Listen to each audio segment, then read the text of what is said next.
allowed the children. It's okay. It's okay. Off your mind. It's okay. She off your mind.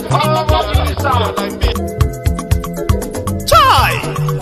Now wow, people wey suppose talk truth to power don't off mic. And if we talk, now 500,000 they go summer us, call them hate speech. But fear not, Maiyegun don't come. Him go torchlight every corner, nooks and cranny of all these bad people where they spoil our country.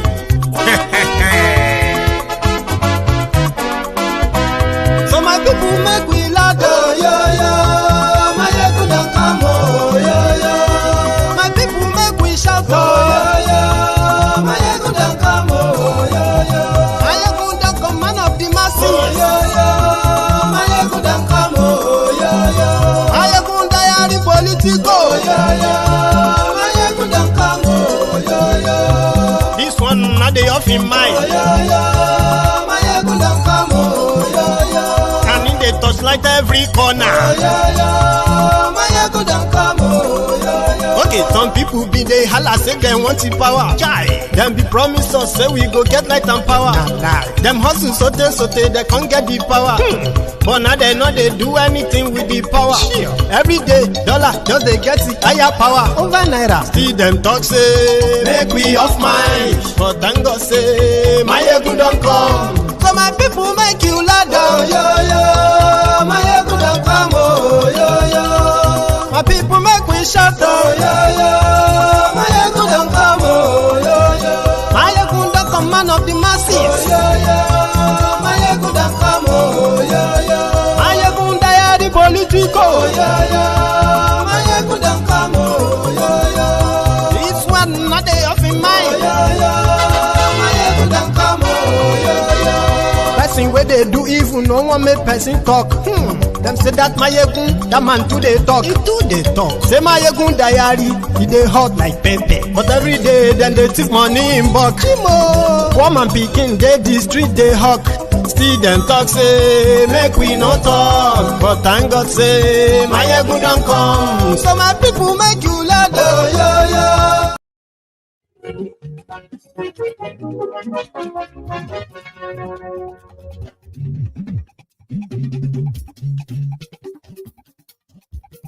Hello there.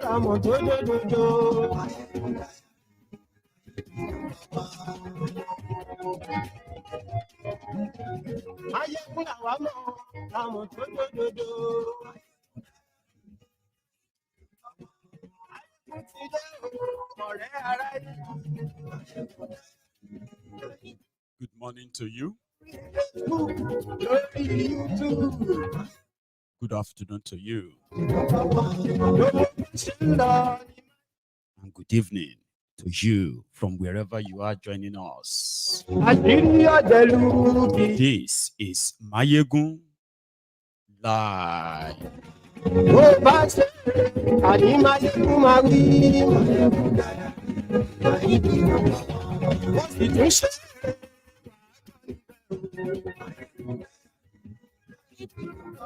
Thank you so much for joining me. Just take that moment. Read beyond the caption of the broadcast. Read the description of the broadcast. Like the broadcasts. Then share it. Invite your friends, invite your not so friendly friends, and tell all of them that it is just single word or a single line. Maiyegun today.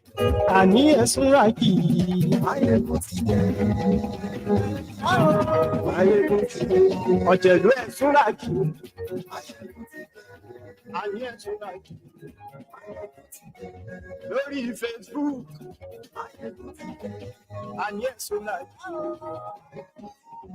lórí YouTube. Emir from a local government in Sokoto, Sabon Birni, has been kidnapped for a while. Until his video make it to the internet, where Emir is begging for his life. Yesterday, the news of 20 medical students kidnapped on their way to Enugu Convention was all over the media. In fact, yesterday, they kidnapped medical students. They were on social media begging for ransom because their kidnappers told them to do so. They will start killing them today, we heard. But you know something? Like when they bombed the Kaduna-Abuja train, killed as many and then kidnapped dozens, people still continued with their lives. Same thing just happened. The convention continued. So today, good morning to you once again. Good afternoon to you, and then good evening to you from wherever you are joining us. This is Maiyegun Live. Thank you so much if you have actually paid your own offering by liking the broadcast or sharing it as well. So thank you. Ladies and gentlemen, we know tribalism, ethnic bigotry, and so many other nonsensical distractions have kept a lot of us engaged or busy while the failed governance in Nigeria continue to take us one by one as victims. So tonight, I've got a lot to gist you. But let's start with this. Insecurity. You see, as much as a lot of Nigerians have now become accustomed, to just living and continuing their lives if they are not direct victims of the government failure to protect or provide safety for all the citizens. This man on your screen is an Emir of Sabon Birni, a local government area in Sokoto State, as part of some of the ungoverned areas controlled by different terrorists. Sokoto is one of their base. This Emir made a video yesterday in Hausa. Emir is like a king. You get that now? Like somebody that is like a king being kidnapped by Fulani terrorists that says they will kill him if he failed to pay them 50 million naira. So if they feel kidnap Emir, about who you be? Eh? Who goes you? To kai masa kushin. To, ga kuma ina cikin ji. To, ina sanar da 'yan uwana da masoyana da abokaina da shugabannina su sani an kai rana ta ƙarshe yau Laraba. Saboda haka in suna taimako na su taimake ni. Kuma ina sanar da su cewa wallahi mutanen gawa sun magaci da mu tunda gaskiya duk wanda ake sun yi amma gwamnatin mu bata taimake ni ba. Kuma ina dubin ta taimaka min duk halin da shiga duniya amma gwamnati bata taimake ni ba. Kuma ni ma'aikacin ta niki. Mai bauta man niki shekara da shekaru ina bauta mata. Shekara ta 74 yau. Yanzu shekara kana mulki. Aikin gwamnati na yi kusan shekara 45 ina yi ne. Kuma duk aikin sarauta na nake. That's an Emir. Making the video from the captivity of his kidnappers or abductors. As they say, it will touch everyone. As long as you remain divided, the rogue criminal politicians, they can always continue to enjoy their luck. Because Nigeria criminal politicians, they are the luckiest politicians in this, in the whole wide world.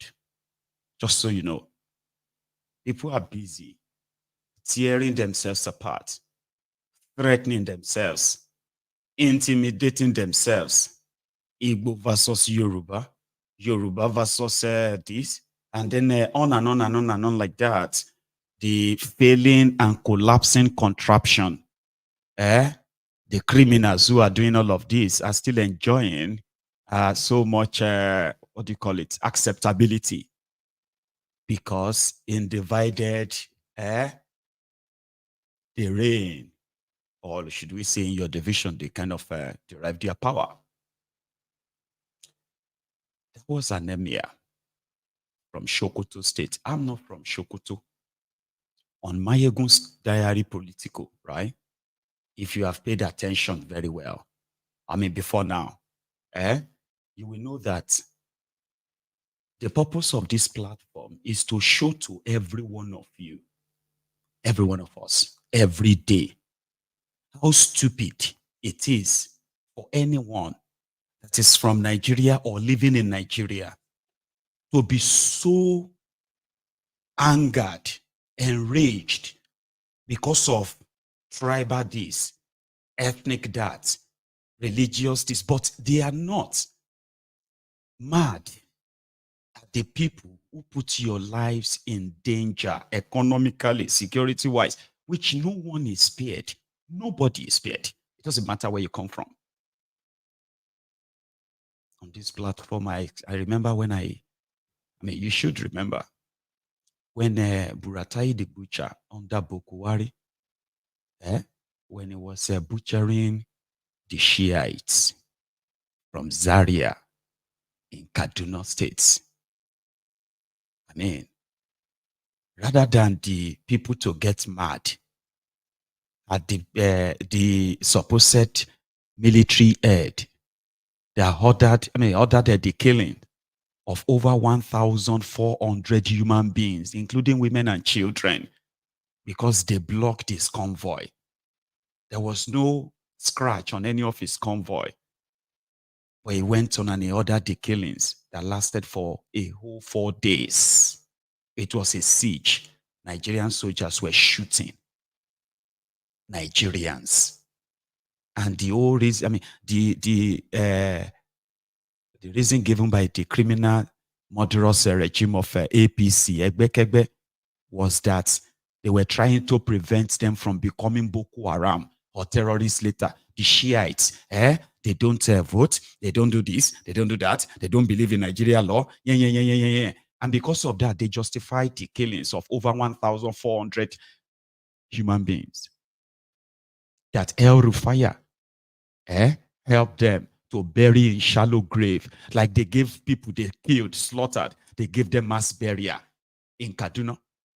I wasn't from Kaduna, but I knew then that the criminals who are doing all of this, one day they will turn their gun on my own people too. Because you know something, the injustice that is existing in Nigeria is so much that it is the only thing they have democratized. Everybody is getting the share of the injustice. So, because Nigeria is so divided, even religiously, when you see Muslims and you see Christians, this is the picture of Nigeria. And the politicians made sure of that. Yes, they did. Okay? When you see the Muslims who are praising Bokuwari's government for murdering and slaughtering over 1,400 harmless civilians. People moved on. I was screaming every day, and some of these people who are actually Muslims themselves, who are northerners themselves, they were abusing me. What's your business? You don't know anything. If you know the Shiites, they are dangerous. It's good that the Nigerian military, it's very good that they do that to them. Nigeria, the injustice that the Igbos have been suffering for decades, came to light because it became part of the 8-point agenda of Bokwari. And just like that, people who used to just banter themselves. Oh, you this, oh, you that, and just laugh it off. Then everybody became snowflake. Snowflake in the sense that if you say something about the criminals in politics, then they will say you are targeting the ethnic and tribe of that person, not what that person is doing or represent that is actually affecting everybody. No, that became a thing. Bokwari's atrocities, Bokwari's state-sponsored terrorism and the genocide, it was just going on steady. Because if you say if you see anything, they will say because you hated the Fulanis. They will say you hated the North. They will say you hated Muslims. They, at the end of the day, they say if you say anything about Bokwari, you hated Nigeria. So this line of argument and division was actually the creation of APC. And before you know it, a lot of people started defending this APC, Olori Brukus, believing that they are defending their tribe. Once they start defending these criminals, to them, if I say something about Tifnumbu, for example, now they created a narrative that makes it like it is not Tifnumbu I am talking to. Okay? In fact, saying that Tifnumbu is a drug dealer is an insult, even though he's a drug dealer. So the narrative then means don't call him a drug dealer. Don't you know that's an insult on the Yoruba people? Why do you hate Yorubas? No, I'm talking about Tifnumbu. No. That is how you always do. What is wrong with you? Don't you have respect for elders? In Yoruba land, we respect our elders. So you see that? So from that moment, it is no longer about the roads and how they have failed the people. It is now going to be about their tribe. It is APC thing. Do you get that? And it has now become so much an obsession that at will, it doesn't even matter who are the victims. For example, Bokwari, Tifnumbu, Sanwo-Iku, and the rest of their clan, they ordered the massacre of over 100 protesters, armless protesters in Lagos in a single day. The total number of people they killed during that EndSARS across Nigeria is more than 1,000 people. Baba, they picked the body and make the bodies disappeared until months later when they had to give a mass burial for unidentified bodies from EndSARS. But they denied it, right? But you see, because the narrative is not that Bokwari's government, Sanwo-Iku of Lagos, and some of including Werewike, that all these people committed this massacre, crime against humanity, against their people. It wasn't about that anymore. It wasn't that those people they killed, they were Yorubas, they were Igbos, they were Ijos, they were Shekiris, they were people from every other tribe who were killed and made disappear. It doesn't matter. They were enemies of Nigeria. And in protection of those who committed the crime, if you say it too much, it's because you hated Fulani, or it's because you hated Northern Nigeria, or it's because you hated Nigeria. They didn't care if their own brothers and sisters were among those killed. It doesn't matter. So this is where they have brought us. And that is why the rhetoric today, is that ethnic supremacy that continue to incite and spread such an hatred. So yesterday, I sort of did a little bit of an expose on the Ronu coups. Since Bokwari got away with all of that looting, killings, and the economic destruction, and they defended him. So we are now, it's pretty much like a continuing it. But here, they've now switched it from, if you critique that, I mean, they switched it from, if you said anything about Bokuwari, it wasn't that Bokuwari, it was because you hated northern Nigeria. It was because you hated the people of the north. While the people of the north are being slaughtered, they were being killed by terrorists, by the military, right? In such a way that you can say it's coordinated state-sponsored terrorism. But there's this narrative that all of that is none of your business if you are from southern Nigeria. Unfortunately, people didn't call me, they didn't call me Fulani then. Because I think, like, when I was exposing all of that under Bokuwari, nobody really called me until the Abobakus came. And since it is all about propaganda, lies, and the rest, Bokuwari has succeeded in creating, you know, a country of bigots, where a lot of people have become, you know, ethnic champions. No, not champions per se. You say like tribal people who are participating and, you know, preparing themselves and, you know, competing in tribal Olympics, ethnic Olympics.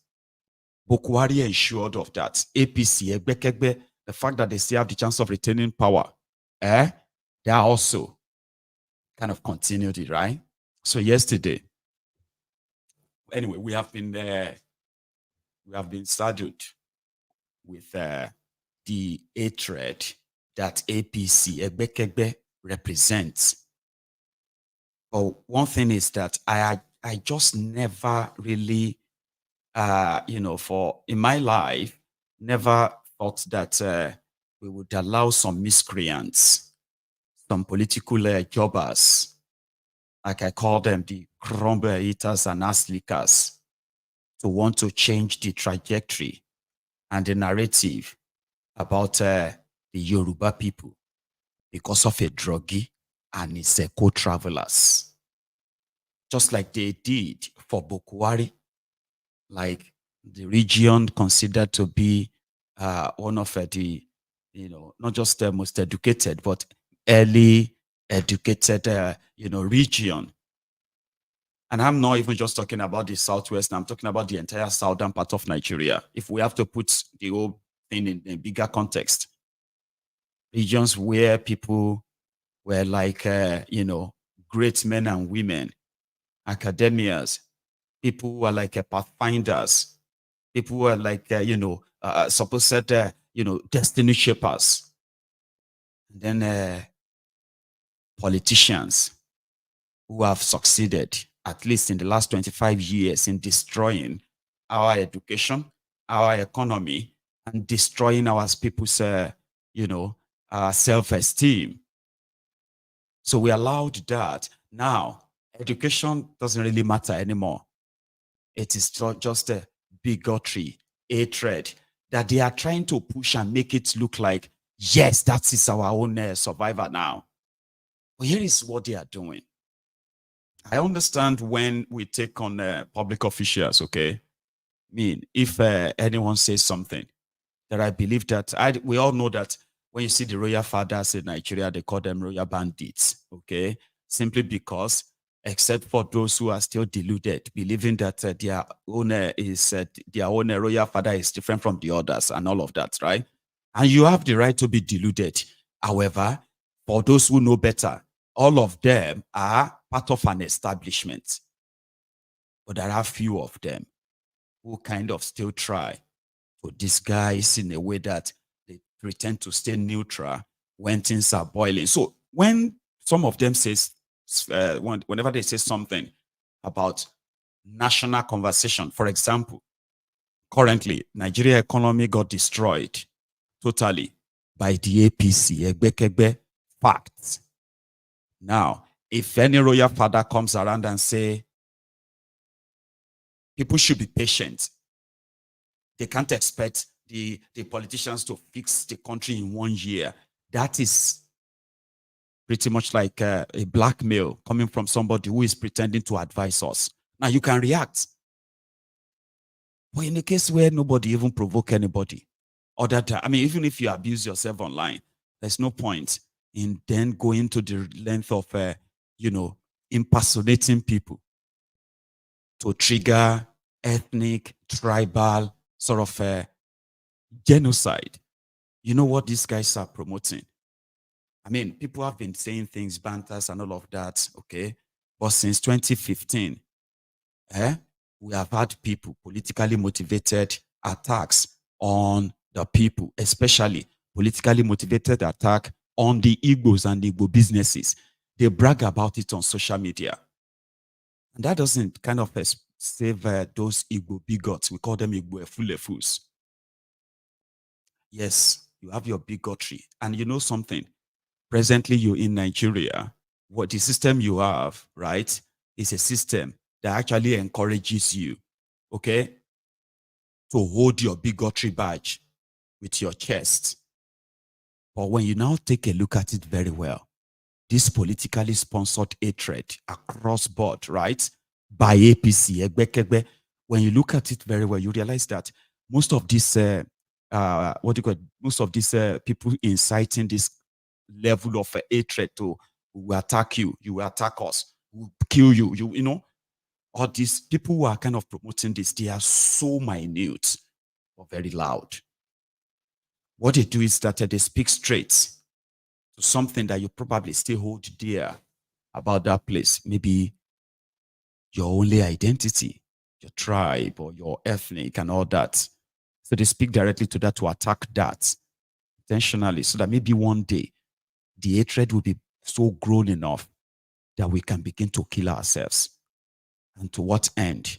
Now, here is something.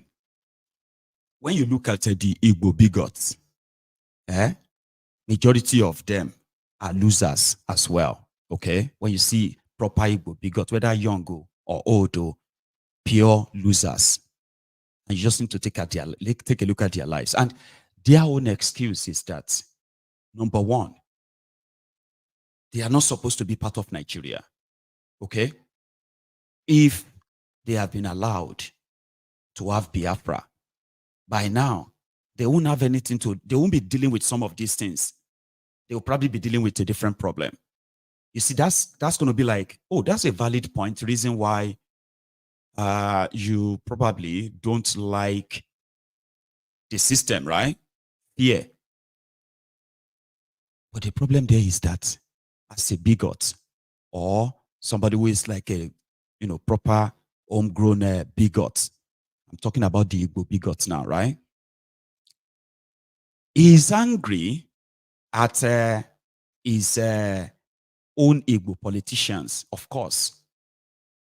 But his anger is not kind of beyond the level of, if I have a chance, I'm going to burn down the house of the politicians. I'm going to burn down the house of the state governor. Like, get that angry. Right? Then while he's there, still angry at Nigeria, he needed somebody else to blame. And that's probably going to be that Yoruba guy. Yeah. Man, look at the Yorubas. Oh, look at the Hausas. Look at the Fulanis. Easy. Now, if you have any reason or anything that says, if I have my chance of fighting, I would rather, I'm talking about bigots now. I'm not talking about the Igbos now. I'm talking about the Igbo bigots. In their mind and head, man, if all Igbos can just join hands, and just deal with all these Yorubas, all these Hausas, all of them together, including me, because I'm a Yoruba man. So no matter where or what a Yoruba man says against the entire injustice in the system, it's just trying to kind of be nice to us. I don't trust Yoruba, Igbo bigots. And those are the type that ordinarily, very loud, they will tell you about how, because listen, they know that the Yoruba bigots, those ones who are like mental, and their own line of argument is about Lagos, not the rest of Yoruba land that is so underdeveloped, right? Just Lagos. Then Igbo bigot feels like, if I want to show the Yoruba bigots show the Yorubas how much I mean, if I have my chance, I will just mobilize the Igbos to burn down the entire Lagos. That's somebody, like I said, a loser. Because ordinarily, right? And same thing to a Yoruba bigot too. A Yoruba bigot is like, we have no job. Look at our people.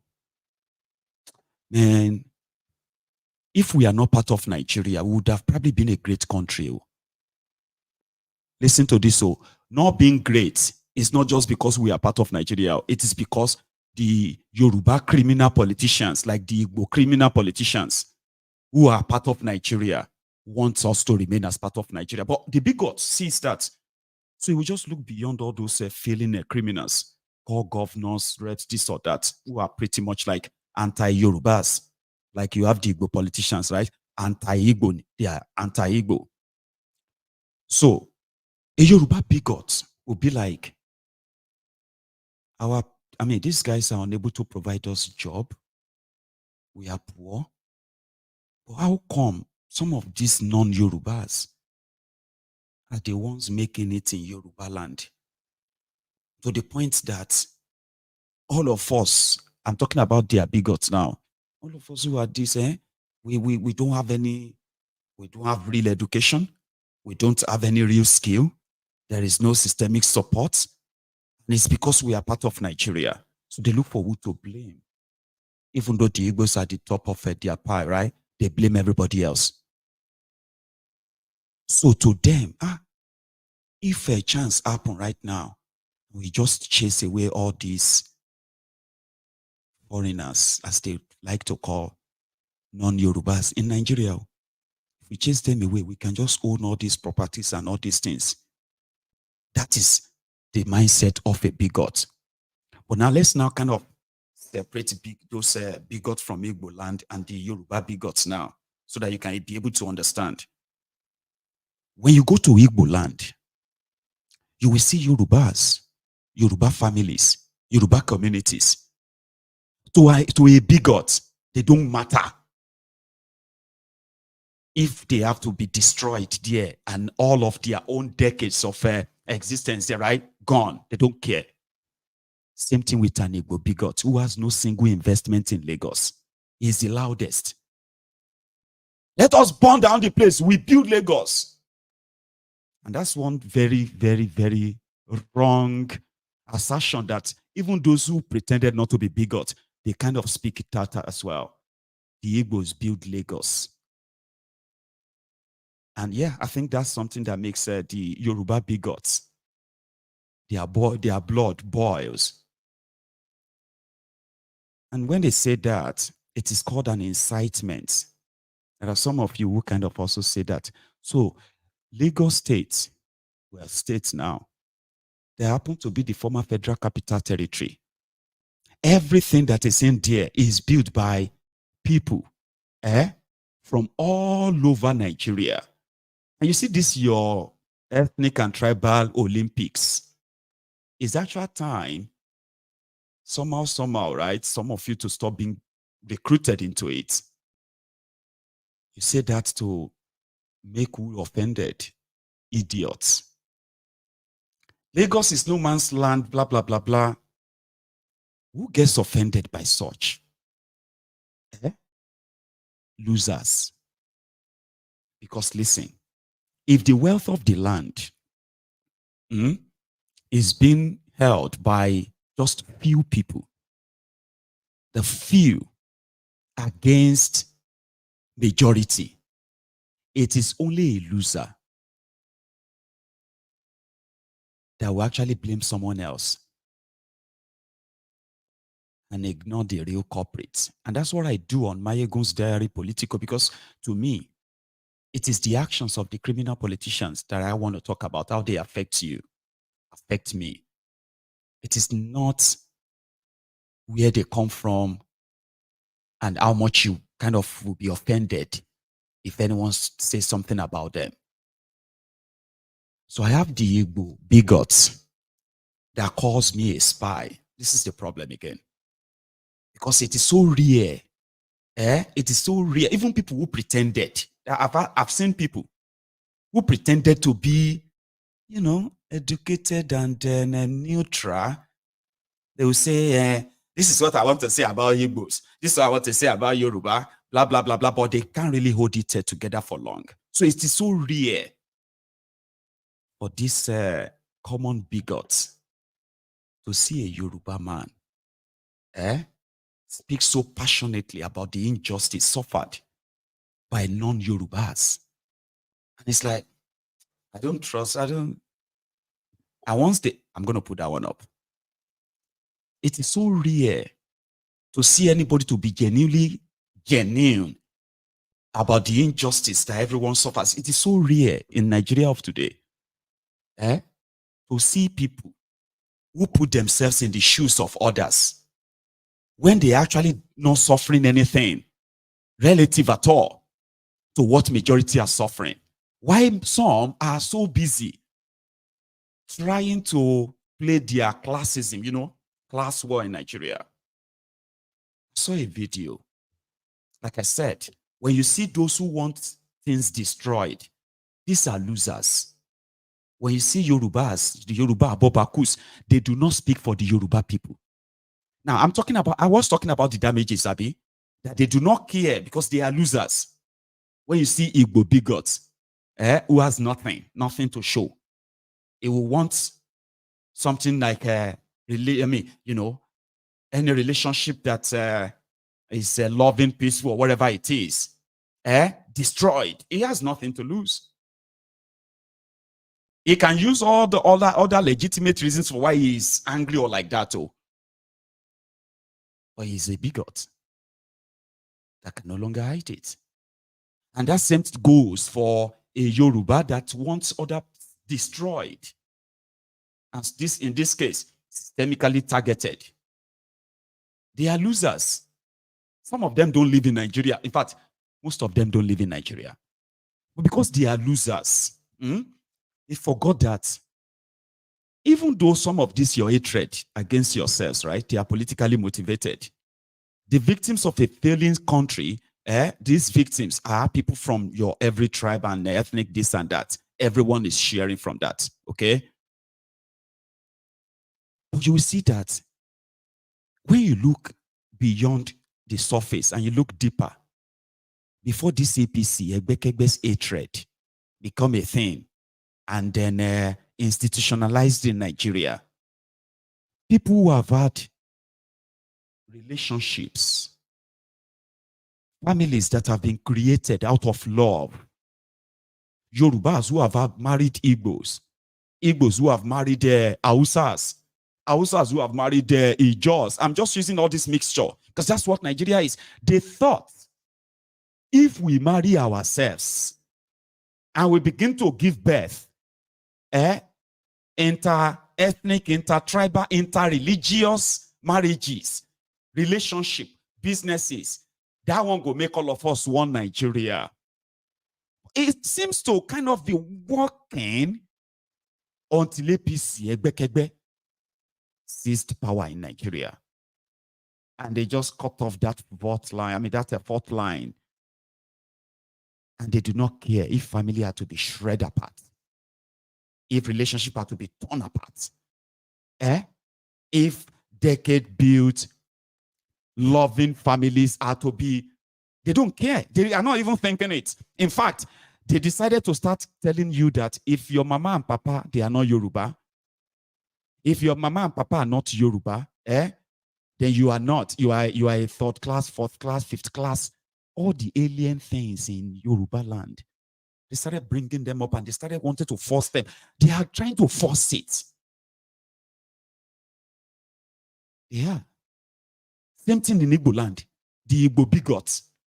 They too will tell you, if your mama no be Igbo, if your mama no be papa, your papa no be Igbo, you no be Igbo, you no be original, you feel betray Igbo. We have to check all of you. Some of you na Fulani impregnated your mama. Na Yoruba coward. Yoruba betrayers. Na them impregnated your mama. Igbo bigot exists, no doubt.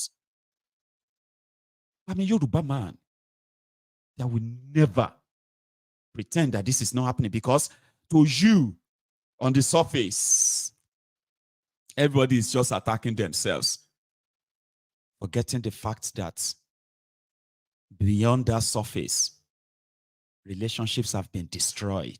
Trusts have been broken.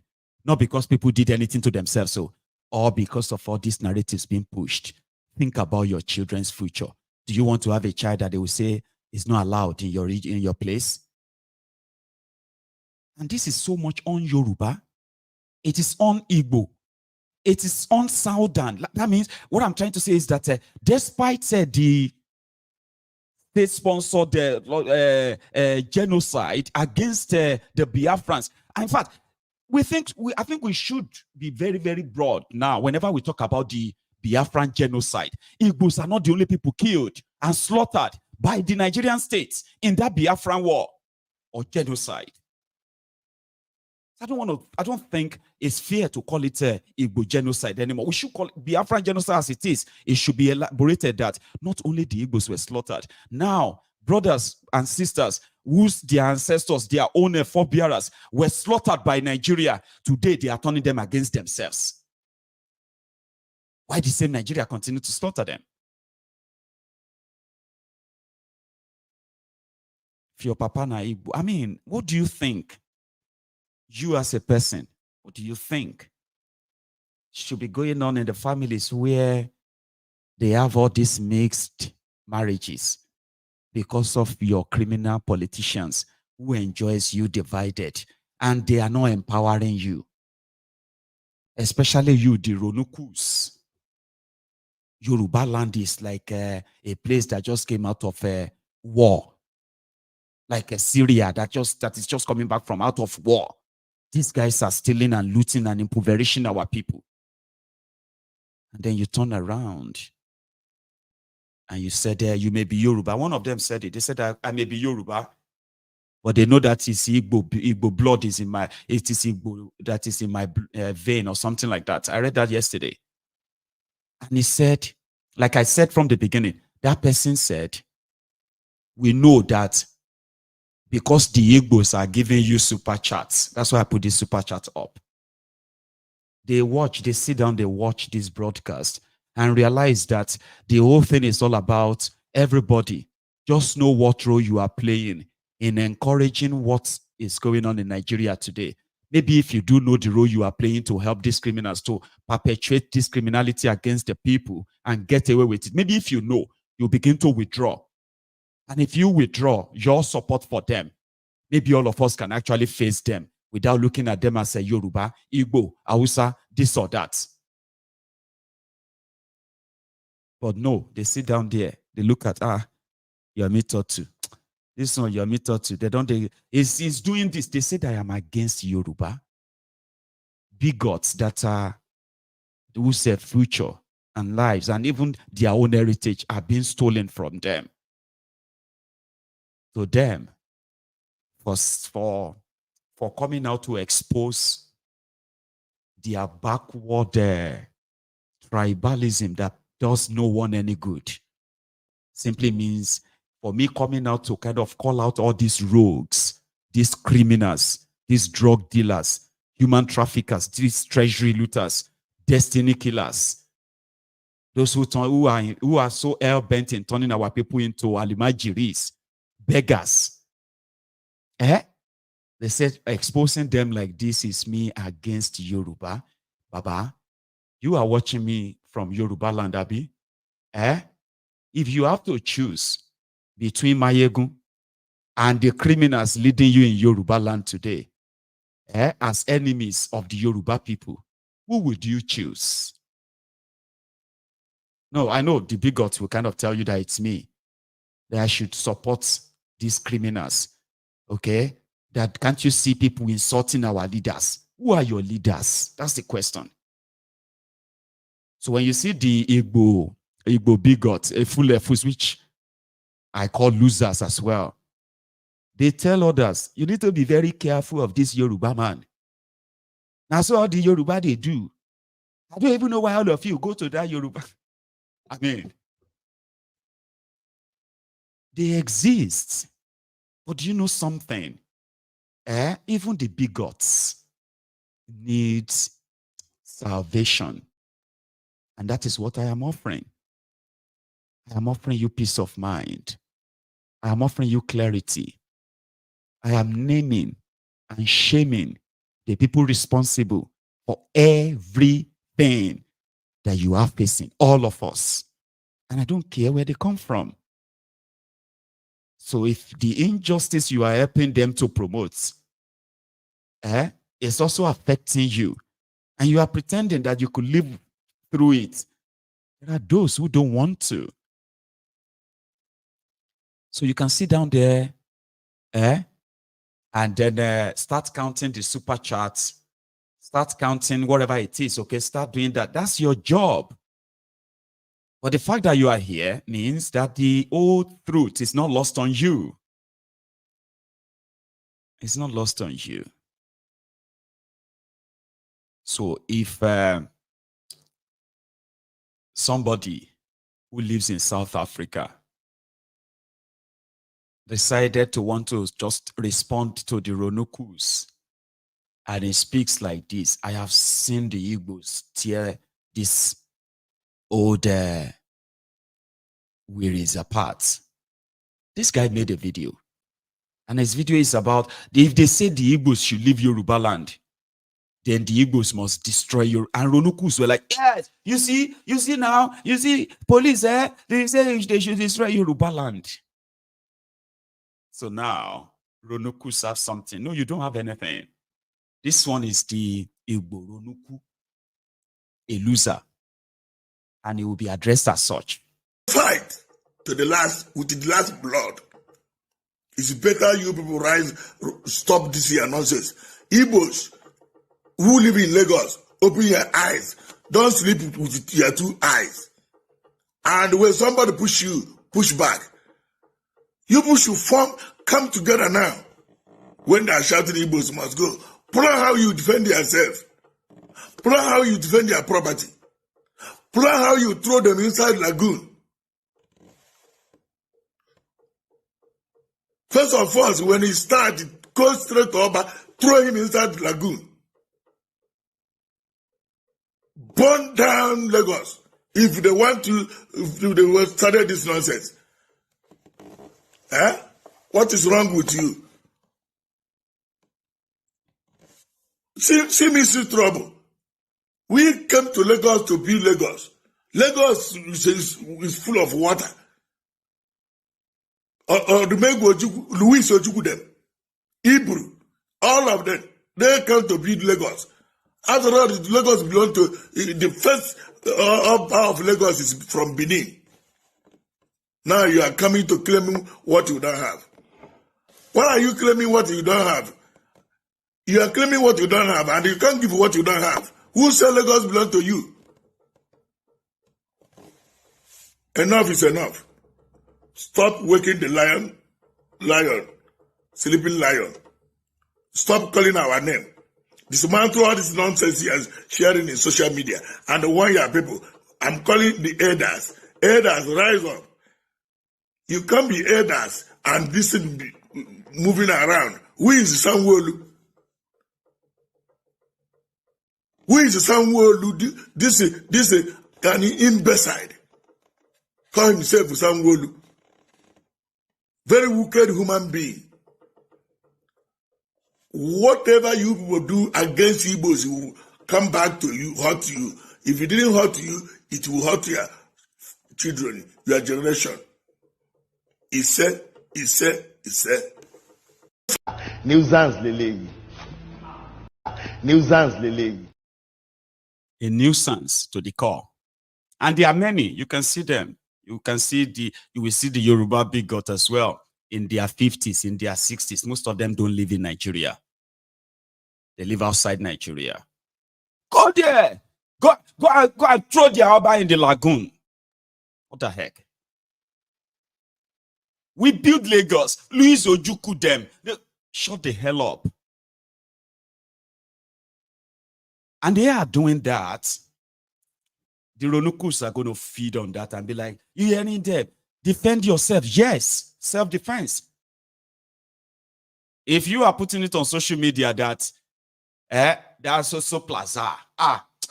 Man, Igbo must go. Jobless miscreants. Somebody who probably has no purpose in his life. He joined the conversation, man. At that plaza where they Maryland, yeah. I hear saying now one Igbo man get armed. Because according to them, by the way, that's where some of you wanted to be bigots and stupid at the same time, are completely unbelievable. Okay, when you start tearing yourself apart, Biafra, I'm not part of Biafra. We are not part of your this or that. These cretinous political criminals, ethnic baiters, to them, everybody that is from Ore, anything from Ore, going down, going up south, and the rest of that, right? All of them be Biafra, all of them be Igbo. And it's not because they don't know that you have more than 200 ethnic nationalities or tribal, in that axis. They know. They are educated enough to know, but they don't care. So that is why when I see some of you tearing yourselves apart as well, like, I'm like, you are just so stupid. You don't know. Because look at it. The Ronukus, who are like the South African, black, xenophobic South Africans, to them, when they see a plaza, they don't even know if that person is an Ijaw man or from Delta, be by Elsa. But the fact that it's not owned by a Yoruba, and they know that it's owned by somebody from is an Igbo team, they are looking forward to come and take it over or loot it. They want to loot your shops. So there's nothing wrong if you defend yourself. Imagine somebody who says, Maiyegun is asking the Igbos to kill Yorubas. Sholori Bruku Nieni. So if you send your what do you call it, your agberos, your thugs, to go and loot people's shops, people for a loridano. So does that then mean that Maiyegun tell them, say me then make you go loot shop? So defend yourself, yes. If anybody comes around your business, as long as you are still part of Liejiriya, if they cannot protect you, protect yourself and defend yourself. I know a lot of you knows that in reality, even defending yourself is a crime. I understand, but defend yourself first. Pull yourselves together. If they say Igbo must go, who are those saying Igbo must go? This miscreant, I want to never shop. Most of them don't come from any loving home. I'm serious. They were not raised from any loving or what have you home at all. So they do not speak for Yoruba. They do not represent the Yorubas. They call other Yorubas who says, you do not speak for us, man. Who the hell are you? Losers. Losers who have nothing to show for their lives. And guess what? They will want something else to be someone else's stuff to be theirs. So defend yourself. But that doesn't mean that you now say, we go and burn their houses. We go. Shut up your mouth. If you have properties in Lagos, if you have any business in Lagos and you are an Igbo man, you will never speak or talk like that. That's how you get to know the losers. When you see them on social media, just go back and check their background. Check their background, you see they are losers, whether they are in Nigeria or they are not in Nigeria. Take a look at them. Inciters, they exist. But should they be your reason why you too should what? Become a bigot? I have an advice for our Yoruba people. Yoruba people, why do you hate the Igbos? Such a silly, stupid questions that some people actually do ask. And to them, I'm just being sincere. I just want to know why Yorubas. Who told you Yorubas hate the Igbos? Your fellow bigots, Abi? You should probably ask them why they hate the Igbos, not why the Yorubas hate the Igbos. And then you see another one. Maiyegun, see, I understand that. Those ones are like the pretentious, what do you call it? The bigoted Yorubas. They will be like, see, Maiyegun, I understand the fact that I don't like the way people are doing to our Igbo brothers. See me, all my friends are Igbos. Even my Kinikokide are Igbos. But I want to advise our Igbo brothers. Okay. You know, I don't know why our Igbo brothers always abuse Yorubas, always abuse Yoruba leaders. That thing is not good. Who are the Igbos abusing the Yorubas? Your fellow bigots. Why don't you just ask them? Hello, my fellow bigot. Come, me. I don't like the Igbos. Yeah, this is why I don't like Igbos. You, my fellow bigot, why do you not like Yorubas? Why are you making it like a general thing? Why are these guys always thinking everyone has to be like them? And they're so, it's like affirmation or validation. Sure, you get something to be like, oh, I'm a bigot, oh, Maiyegun. What about you? I say, no, I'm not. Why? Are you not a Yoruba? Papa, you are supposed to, you know, I say, no, I'm a Yoruba man. We are not bigots. Yeah. Why? Because, you know, all of us, we are supposed to face all these people who don't like us. We need to fight them. But let us fight the criminals who are impoverishing our people, please. I want to fight them. I don't want to fight Igbo, Yoruba, Hausa, Fulani. See, even every time I speak about the Fulani terrorism, I am always very clear. Before Bokwari brought his armed Fulani terrorists to our communities, kidnapping and killing our people, Fulanis have always been in southern part of Nigeria. And nobody had any problem with them. Have you not noticed? Before 2015, she had any problem with anything like a Fulani? Did you have any problem anywhere? No. But because when you say a Fulani herdsmen, no, they have killed people, they will say, don't say Fulani, just say herdsmen. Fulani herdsmen, they have kidnapped people. Fulani herdsmen, they kidnapped us, so they collected the 10 million naira from us. So say, no, just say kidnappers. Stop saying Fulani. Why are you always making it? And before you know it, they weaponized that. They wanted us because of Fulani name. We should not call those who are responsible for this terrorism. So, if your bigotry is for you to kind of live in that fantasy world, the fantasy world of we need to fight them. No, let us fight. Let's fight the criminals who have made it impossible for the eastern part of Nigeria to be politically independent in the first place.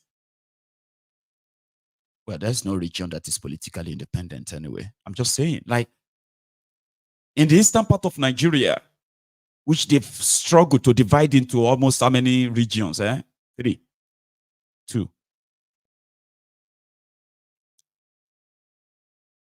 It is a place where they intentionally killed and destroyed a whole economy for generations. And the system intentionally wanted to keep that part so poor, so desperately poor, that the criminals who are representing the region, they are in on it. They are even every little they managed to get as their own share from the national cake. They pocketed everything. They've got seaports, they've got a airport, they've got the resources that could make them like probably the best, a place that all of us want to go to. So if you want to fight anyone, if you are from that part, if you have anybody you want to fight, don't come and fight Yoruba. Don't fight Hausa or Fulani. You can't fight them and then leave your own fight. Your real fight should be against those who are, So, but we still have a place where all of you, somehow, you love your oppressors differently, of course. So we are battling with that. Then we are battling with tribalism, ethnicism, and the rest of all that. All these things that have added no single value to anybody. If you have people who are against the Igbos, they are your Igbo politicians, not me. Not even that stupid bigot that is hiding in his own sewage somewhere. Igbo politicians, Igbo this, Igbo elite, and the rest of them. If there is any fight in any of us, right, it should be taken to them. Same thing with us in Yoruba land. That is what I preach. And that is what the Ronukus don't like. Because the people I am asking you to fight, they are the people they worship. They are the people that they lick their asses. And therefore, they will say, if you want them to fight those people, that means your blood is contaminated. Like saying, Nafulani impregnated your mama. Adeyinka Grandiot told his zombies that my papa is from 2 times. So he said that my dad is from Fulani. Na Fulani impregnated my mama. All because I am saying, do not in your life, in your miserable life, call Tifnumbu, the Yoruba leader, to ba fe shonku. That's all I said to me. So Jubelo. They say, I hate Yoruba. This inconsequential cretins, they said I hate Yoruba because I am not going to bow for Tifnumbu, the drug dealer. I am also not going to kind of, pamper the bomb of the royal bandits in Yoruba land, the culprits. So they said, my papa must be Fulani. And guess what? I got the thinker. I know that this guy, the way he always abused Yoruba leader, who are the... Papa, these are not Yoruba leaders now. How can you say drug dealers, treasury looters, destiny killers, people who have stolen us dry? Come on now. How can you call them leaders? Don't buy one shake before. Don't shake pay delay jai. Eh? Think calm now. We're not rule now. Don't buy the quick delay jai. How could you call all these ones? They are our leaders. Eh? So they said, because I said that, no, they said, no. Na Igbo being the way they said I defend the Igbos. And this is the irony, right? My papa is from Igbo land. That's what they say. Okay, they said that he's got, that is why he's always, to them, I am defending the Igbos. And I'm like, Igbos don't need anybody to defend them. To the best of my own understanding, they can defend themselves. Yeah, they don't need somebody like me to patronize them. I have told you this. If you are an Igbo person and you look at me and be like, man, I love this guy. This Yoruba man. You are a closet bigot. I am not appealing to your likeness. I am only raising awareness on the level of injustice and the victims of injustice in Nigeria, which nobody is spared. You don't need anybody's pity party. Igbos don't need anybody's pity party. Igbo don't need anybody to precinct them. You are only deluded in your mind if you think anybody Igbo needs anybody's validation to talk about what happened to them. People will fight war for 3 years. Where they were shelling all their cities, all their villages destroyed. They survived a genocide, man. So now Maiyegun they can't need to come and validate them, to come and talk for them. If you are not deluded.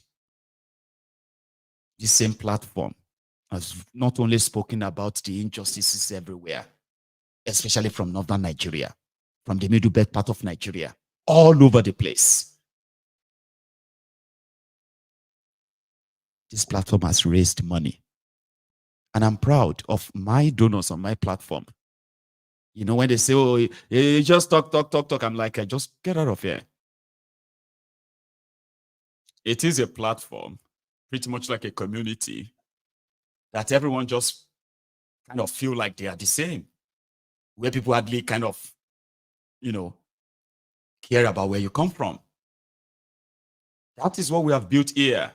We have touched lives. Your bigotry, your tribal Olympics, they've ruined and destroyed lives. And that is what we are trying to stop. They said that I am raising money. I'm doing fundraiser, as if to say I am raising money to pay my rent. I'm raising money to go and buy myself shoes. We are raising money to save the victims of a ruined country. The real victims, the real ones, people who are actually affected. We are raising funds to save their lives. So, like I said, they are losers. Pretty much like people who have nothing to really show. And Nigeria encourages it. So when you sit there and you watch my broadcast, and you probably would need to bring out your calculator. 50 pounds. 100 pounds. Super chat. While the people who are actually supposed to be the focal or the cardinal point of those who are in government. They are the last. These people are there. Our people are there. But you are so angry because Maiyegun is using his platform to expose the state-sponsored terrorism against the people of the same country they were supposed to be leading. We are not just talking about the problems. We are naming those people behind it. We are shaming them. And we are, in our own little way, supporting the victims. What have you done? Other than to enable those who are out to destroy whatever is left of humanity. So when you see anybody clamoring and say, bomb this, bomb that, they are mostly losers. And they are everywhere. And that's one of them. They said he lives in South Africa. South Africa. Well, I have the first hour that I was going to use to kind of discuss that. And I hope my message resonates with a lot of you. And wherever it is that this meets you, I hope you fix yourselves. Okay? So the purpose of you coming onto Maiyegun's Diary Political is to know that, you know, injustice anywhere is the same. Injustice everywhere. Injustice to one is expected to be an injustice to all. So you don't have to wait to be a victim of a rotten system like that of Liejiriya. You shouldn't let anybody gaslight you, and you should not gaslight others, all because you probably you are hiding behind your own bigotry. The point here is this: if you have any anger in you, if you have any rage in you, I encourage you to channel it towards those who are holding us down for Nigeria. And guess what? They look like us. They talk like us. They walk like us. They eat with us. They even live with us. And they speak the same language as us. Those are the people holding us down. And that's what this platform wants you to know. Okay? Yeah, you know about the problem. Then maybe you have a chance of joining us in fixing it. So those kidnapped, including the 20 medical students kidnapped in Benue State, majority have moved on. Yes, they've moved on. Okay. Now, these guys are on social media trying to raise money. 20 of them from University of Jos, University of Maiduguri. They were going for a medical convention in Enugu. And then they got attacked and kidnapped at Oturkpo in Benue State. They're asking them to go and bring 50 million naira each. That's practically like 1 billion naira they are asking for. So these guys went on social media to begin to say, please save us, please help us. Now, if you take a look at the names, they are from everywhere. Take a look at the names of these medical doctors. They are from everywhere. These are the victims of a failed country. Tribalism can't really prevent, your tribalism couldn't prevent this. Your ethnic championship couldn't prevent this. These are the latest victims that have made it to the public. There are those who have been in captivity for months. Some are dead. And a lot of you have moved on with your lives. So this platform just wants you to know that nobody moves on from an existing or existential danger. That you have not become a victim doesn't mean that you won't be. That you haven't, you haven't become a victim doesn't mean that somebody closer to you won't be. Now, there is a system that allows this. There is an incompetent, corrupt system that allowed all of this. So if you are still busy with your Yoruba, this, Igbo, that, Fulani, this, Hausa, that, and the rest, we will continue. Yeah, the whole system will continue to claim the blood, our blood. And we just don't know whose blood is next. Yeah, you don't know. It may be mine. It may be yours. And don't give me that bullshit of, it will never be me in Jesus' name. Probably those people there too. They were Christians and Muslims. They also believed, that yes, Nigeria is dangerous, but Allah will protect them. Jesus will protect them. So how far is that going now? I'm saying this, a single fixed system, a fixed system can fix all of that. And all of you can stop blaspheming God. Because right now, what you have in Nigeria is, what you expect to do things for you in Nigeria is not God. You're actually calling on a magician, a sky daddy. Come and save me. No. You would have to save yourselves. The system that allows all of this has to go. And if you are against that, okay, here we go. The Nigerian customs, they went out to go and seize, they loot. I use the word loot. Nigerian customs went on to loot the properties of some traders in Abeokuta, in Ogun State. Customs were supposed to handle the stuff that comes into the country or leaves the country, I think, right? But Nigeria has no border. What you have is just like some border post, right? That looks like, okay, if you come through this part, you see us and you pay us. Or you can go other route and you avoid us completely. Kind of, Nigeria has no border. So they said they have shut the border. Therefore, they banned the importation of rice. However, Tinubu announced that he has ordered them to open the border. That was last year. That was just a mere paper announcement, I think. Anyway, they also said that if you are importing rice to Nigeria, you will get an import waiver, which means you won't pay any import duty. That was also a lie, because some of this rice found their ways, or bag of rice found their way to the shops of people. And the Nigerian custom left their offices. They went into town and started looting all this. So women had to protest. They come into our shop to take our rice. I'll tell you more. Good morning, sir. Today is Saturday, August 17, 2024. And this is the ongoing scarification at the Obada section of the Lagos-Abeokuta Expressway road construction. And the work is ongoing at the Obada section of the road.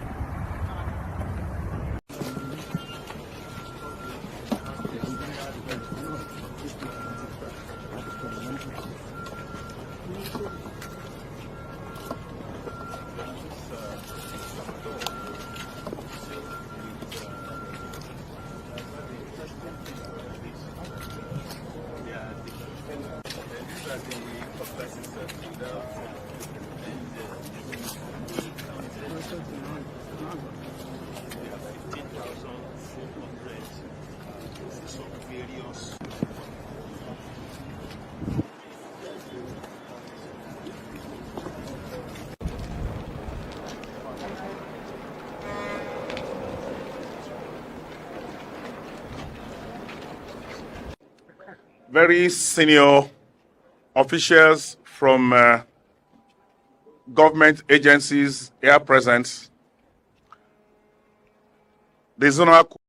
Sorry, I'll come back to that. Let me take you back to those women. Sorry, I've got the videos mixed up. So let's go back to those women first. Then we'll come back to this. We are begging everybody to help us. We are from Lafenwa in Yanobarak. We don't know what we do. We didn't go to buy market. They used to bring this goods for us. We are buying it as where we are sitting. All the goods that we will buy inside store, all these custom people, they will come in the midnight. They will walk our shop, break our shop, and carry all our market. Today is 15 days ago that they break my shop. 64 bags that they carry. Today break almost 100 bags again this morning. They tell me to beg Nigerian government. They are so bad. I got this money with loan. They came to my store this week twice. That way. They broke my store almost 100 bags. Almost 20 something million. Please tell me to beg Nigerian government. They should beg Nigerian government. They should not come to the market again. We don't know to America. They don't know to get them. I was just hinted about the development now, and I was so surprised for such a display, because first and foremost, I would say that probably these women were not informed about the status of this rice they're talking about. They should know that rice is prohibited, the importation of rice is prohibited through the land borders. And, there is a border, the border of Nigerian share with the Republic of Benue. So through this, there used to be smuggling activities, most especially on rice and some other prohibited items. So what the responsibility we are shadowed with as an agency of federal government of Nigeria is to ensure that smuggled items do not find their way into the country. And we have been trying our best.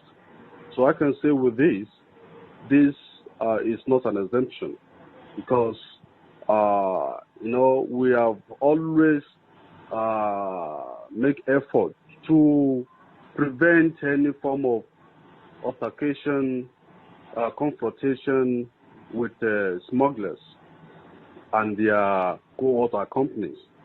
So, and as a result, we deploy the use of intelligence, you understand, by monitoring the movement of these smuggled items to the final destination. Then we just go there and make and evacuate. So that's what we do. So that with that, there won't be any issue of casualty or. They have a surveillance that followed imported rice. Do you see how conflicting that is? Sefnubu said everybody who can bring food to Nigeria should please bring food to Nigeria so that to help them crash the price of food. Abi? On a lie. Customs goes into people's shops, breaks into people's shops, loot their shops of hundreds of bags of rice. In this Sefnubu, Nigeria, if they take 100 bags from your shop, that's like 800,000 naira. I'm sorry. If you take 10 bags from your shop, that's like 800,000 naira. 100 is like 8 million naira. This time, where people are borrowing money to do. So that's the technique. So they loot and they break into their shops and loot. And here is when one of their controller or of you is displaying to us all of the stuff they have taken from people. They said people should bring food to Nigeria. If you try however, he said importation of rice, except brown rice and paddy rice, except for the two. Importation of rice is no longer allowed. So if you're a rice trader, I don't know how una go take a copo. Are you with me? These things of questionable quality to get into the hands.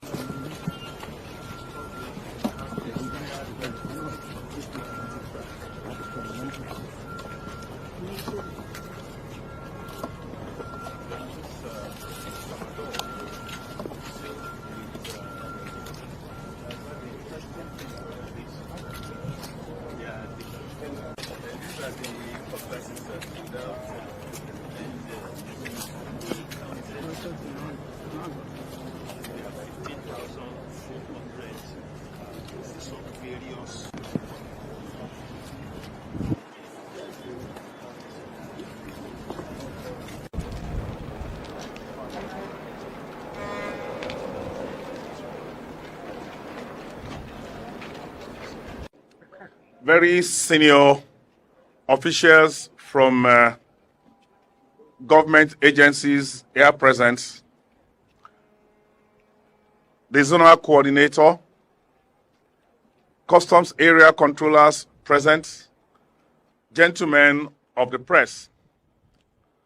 You might recall that about a month ago, just over a month ago, I came around to Apapa on an official assignment, and based on the intelligence available to my office, I informed officers that there is an influx of containers that have defied various prohibition laws and regulations in the ports, I challenged them to go after these containers and after the importers of these containers and bring them to book. I am happy that our officers in Apapa Command have realized that it's important that we do not sacrifice the health and the security of Nigerians and everyone living in this country on the altar of trade facilitation. I am pleased to state that our officers are now living up to the expectations by executing the mandates that I gave to them to the fullest. Today, I am here to present seizures made by Apapa Command. We have seen a couple of them. They comprise of expired and controlled pharmaceutical products with a total duty paid value of 1.8 billion naira. Let me explain that these items, if they are allowed to exit the ports, would undermine the security of our dear nation by influencing the behavior of individuals involved in criminal activities, often fueled by illicit drugs such as tramadol. Apart from being expired, some of the drugs that we have seen today were imported without undergoing the necessary regulatory requirements, such as the NAFDAC number. We also have containers that were seized largely due to false declarations, ostensibly. Anyway, let's fast forward that to where he managed to tell everybody that importation of rice to Nigeria is still illegal. And last month, they repeatedly told us that Tifnumbu Call has opened the border for them to bring more food. Who is deceiving who? These things of questionable quality to get into the hands of Nigerians. And that's what I mean by saying that we are running them out of business. Of course, they must have invested a lot of money into this. We will have to do more follow-up if you want to know what happens to these containers after the press briefing. Traditionally, we hand them over to the relevant agencies that has regulatory oversights over them. The drugs, for example, will be handed over to NDLA. Those drugs, pharmaceuticals without numbers, registration, will be handed over to NAFDAC. And I am surprised that you have never witnessed destruction of this before. It happens, I can assure you. So maybe I would just appeal to those agencies to get media stakeholders involved anytime destruction is being carried out on these elements. They are all from different countries. The containers are all from different countries. They are not from the same countries. I was deliberately silent on the country of importation. Now, talking about the food items. Now, the issue is whether there is going to be whether we are going to struggle to meet our target. Now, every year, federal government, in response to certain situation, has always found it necessary to bring up some kind of interventions.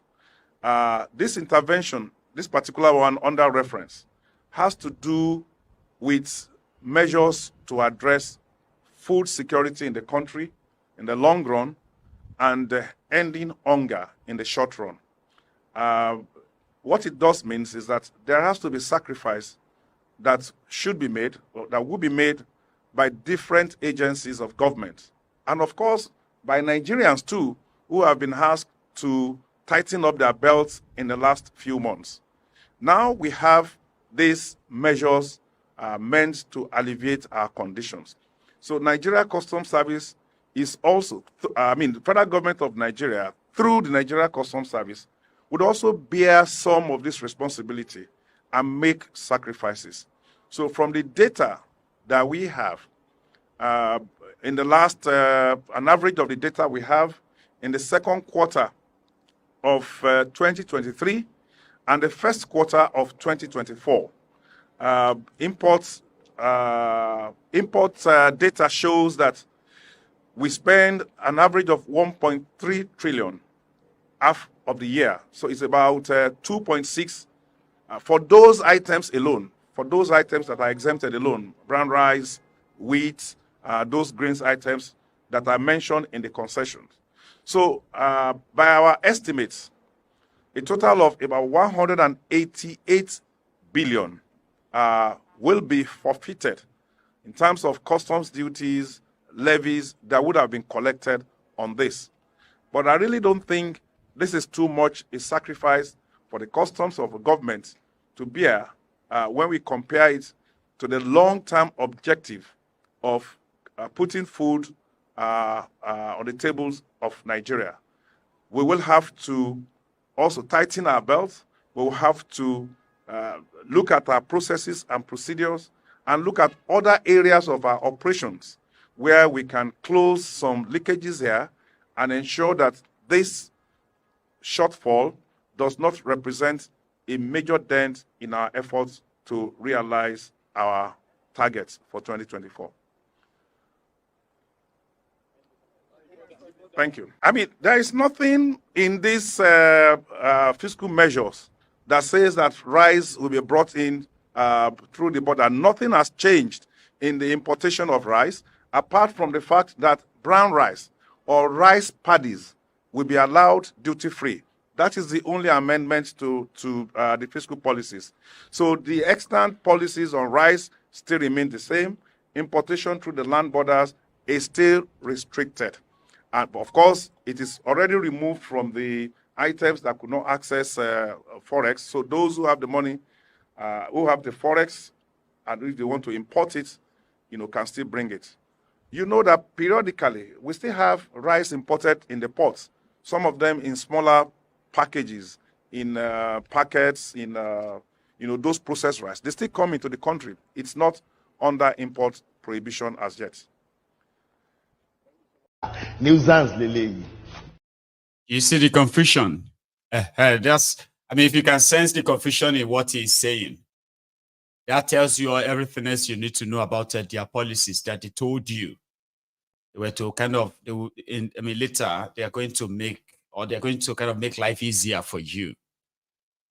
Yeah. For now, tighten your seat. I said tighten your seat belt. Tighten your belt. That's what they are saying. You can bring rice to Nigeria if you have the Forex to import it, so that we can seize it from you when you do that. Rice, rice is still not allowed, it's still prohibited to import rice because it has been removed from the Forex subsidy list. But yeah, you can bring it if you have the money anyway, in the same breath. So if you'd go at your own risk, I want to where is that one again? Okay. So this one, I'm going to do it briefly. Then I'll do more on it maybe later. Okay. There is this guy, and they said that, we've been trying to find out the people behind the new beneficiaries of the Tifnubu subsidy, Abi. So we found the guy. Okay. And this is him. I'll tell you more after. And we are passionate about this country. Myself, all my educations are in Nigeria, and we have invested heavily in this country. Matrix Energy today has over 2,700 staff. We do this because we believe in this country. But when people go to the media to attack people, I think it goes beyond money, beyond business. It is something that has a lot of psychological effect. We have been accused, both Darkman and Matrix Energy, for bringing product from Russia or from other countries. But it's strange to me, as I'm not aware that Nigerian has banned or stopped importation of product for some countries. The most important thing to us is, and the most important thing to every responsible government, is to make good and product available to the people at affordable price. Monopoly kill business. And when people invest without doing the needful, that is why you see them, they accuse everybody. I will make reference to one or 2 points. You see, Nigerians today are crying that the price of foodstuff is high. Somebody published the result of his company yesterday, making over 133 billion in 6 months. The profit is coming from where? Sugar. Nigerians are paying more because Nigerians are not allowed to import sugar. We buy from the monopolistic people. That man, we are not. Yes, sir. Again, I said this is not the public. This is not the public hearing. It's okay. You saw the most important thing, sir, is that we are in support of what the Senate is doing, and at appropriate time, we will speak our mind.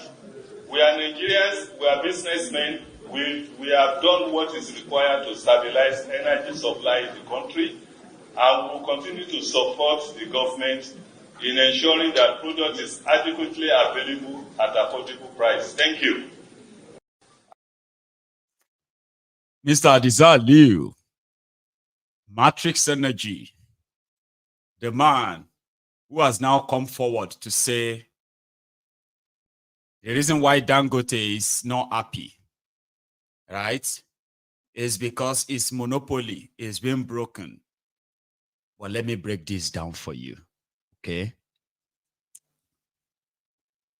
Nigeria imports fuel from several countries, Switzerland, Russia, even the Niger Republic. And those who were doing such a business, they had to do it through the NNPCs, like slot, they share it. And that is where the subsidy goes, the people sharing subsidy. Because they are the ones who will bring the fuel to Nigeria and tell you the cost per liter is going to be this. Then the government will give them money so that they won't sell it too expensive for you. Right. Subsidy behind the scene makes some certain people very rich. However, when Dangote said he's building a refinery, it was to put an end to that. So Dangote Refinery is not ready, at least 100% ready. They said it is only 45% ready, nearly 50% ready, which means it can still produce or refine crude. And if that should happen, these importers, and that's where Matrix Energy comes in. He's been doing business with NNPC for a while. In fact, it became part and parcel of the NNPC scheme. That man and his business, right? It became part and parcel of the NNPC scheme after the 2020 coronavirus pandemic, when Nigeria was looking for so much money. It was one of those they said, gave them bought into the idea of give us crude oil and we'll give you money. Loan, crude oil for loan, or oil swap. So he benefited from that too. So it's been like part and parcel. But at the time, it's just a small fry. Okay, like when we say small fry, like it's just one of them. Until last year, when Tifnubu removed subsidy. Dangote Refinery was supposed to be getting crude oil. Unfortunately, Boko Haram has already traded off the Nigerian crude oil for the next 25 years. So which simply means that Nigeria may get crude oil, and including the allocation they normally have to give to NNPC. So from the extracted crude oil from Nigeria by these IOCs, international oil companies, right? So there is an agreed allocation they have to give to the NNPC, Nigeria NNPC. So NNPC will now use it at the Nigerian refineries like the Warri Refinery, Port Harcourt Refinery. So they always get allocation like that. So since APC, Egbekegbe came in, and the refinery is dead, this crude oil allocation They were still getting it, but they were just selling the crude oil. They were supposed to be using the crude oil, refine it in Nigerian refineries and sell them to Nigerians, like for your petrols, diesel, and all of that, okay? But since the refineries are not working, the crude oil allocation that they are giving to Nigeria, they just started selling them off. NNPCs just started selling them off. Even though they promised Dangote that, listen, Dangote, we'll give you a share in this crude oil allocation for your refinery once you start working. Then Tifnumbu came in. And this Matrix Energy guy, they just upgraded him. Okay, this happened in sequence, okay? Tifnumbu came in, removed subsidy, right?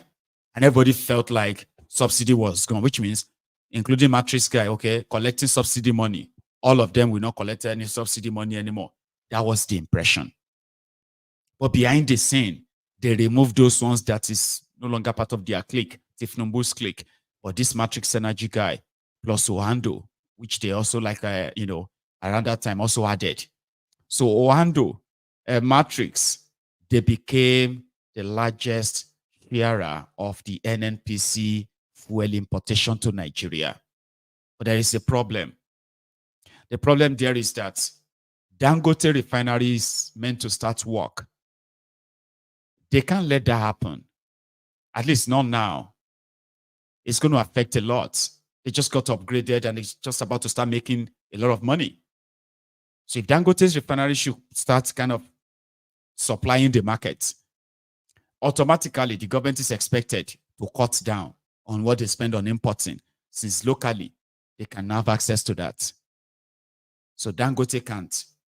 So the first thing is to kind of remind him that the paper you signed of Nigeria supplying you crude oil every day, that paper is not valid because Nigeria don't get crude oil to give to you. So you probably have to figure out where you're going to find crude oil for your refinery. Then the Ogbeni go find places you could buy crude oil, like Brazil, as far away as Texas in the United States of America. Yet the crude oil in Bayelsa or the one in Bauchi is inaccessible to him. So that's the first part of the scandal after Tifnumbu came, but there is more. So Nigeria now increased what they import and how much they pay for subsidy. Nigeria now increased that, like nearly triple that for Matrix Energy and Ohando Petroleum, which has now become NNPC Ohando. I don't know, some of you who have cars. Have you been to Ohando lately? And you decided to buy engine oil, or what's that called, right? Engine oil. And then you see Ohando NNPC. Now only them get up. This Matrix Energy plus Ohando, they just upgraded from $0 imported fuel from Malta. Okay, here it is. Ohando, the guy who is also the owner of Ohando, right, is fingered as part owner of this refinery in Malta. And between May last year and May 2023 and May 2024, Ohando, Matrix Energy, especially the two of them, from Malta alone, they were able to import fuel that is worth over $2 billion paid to them by the Tifnumbu's government. Like I said, they are businessmen. And Dangote has been enjoying monopoly of everything all this while. Why is he now want to enjoy monopoly of petroleum again? But they are not businessmen. They are cheaters. They are using, okay. This is where you're going to feel like, are you trying to feel sympathy for Dangote? Not just that now, not sympathy per se. It's pretty much like the criminality, deep state involved, and the losers, Nigerians. So none of them who said they love Nigeria, like that Matrix guy, is building any refinery in Nigeria. They just want to bring the fuel to Nigeria. But in order to make it easier and justify why they have to bring the fuel, they said the sulfur test in their imported fuel to Nigeria. So hazardous. A lot of you are consuming smoke from what all these engines, all these cars, all these things, right? The fuel they are supplying you and you have been using in that place, especially in the last 1 year, they are the fuels that will slowly kill you. But the people where they import fuel that will kill you slowly, they quickly accuse Dangote that his refinery product, the sulfur in it, is going to kill you. That is why they must continue to import fuel and continue to pay subsidy for the imported fuel. And Nigerians will continue to actually suffer and remain in poverty, since the chunk of their money goes into the pocket of few people, because they are businessmen who doesn't like monopoly. That's what happened. So that Matrix Energy guy is a businessman that is enjoying the protection like Dangote enjoyed all this while. And he did mention it. He said somebody declared profit of 160-something billion on sugar alone in 6 months. That person is complaining that we are bringing fuel to Nigeria. We just want Nigerians to buy cheap. No, you're not buying anything cheap. Currently, some of you are paying over 800 naira per liter for fuel in Nigeria. Do you understand that this Matrix guy and the Anko, they are being paid over 900 billion naira every month, so that you can be buying fuel at 800 naira per liter. If not, you suppose don't they buy them for 1,500, 1,700 naira per liter. But they love Nigeria. I just thought I should mention that. Okay, so they are no longer hiding. All right, no hiding anymore. They are in the open to tell all of us that yes, we are the one doing it. We are businessmen. Anybody complaining is enemy of Nigeria. Like this old video of Onokpasa Jesu Tega. I'm almost rounding up because some of this stuff I want to share with you, I am going to leave them till tomorrow, okay? But here is one Abobaku doing what they know how to do best. Reject responsibility and blame other people for why they are failing. Remember this video. Good morning.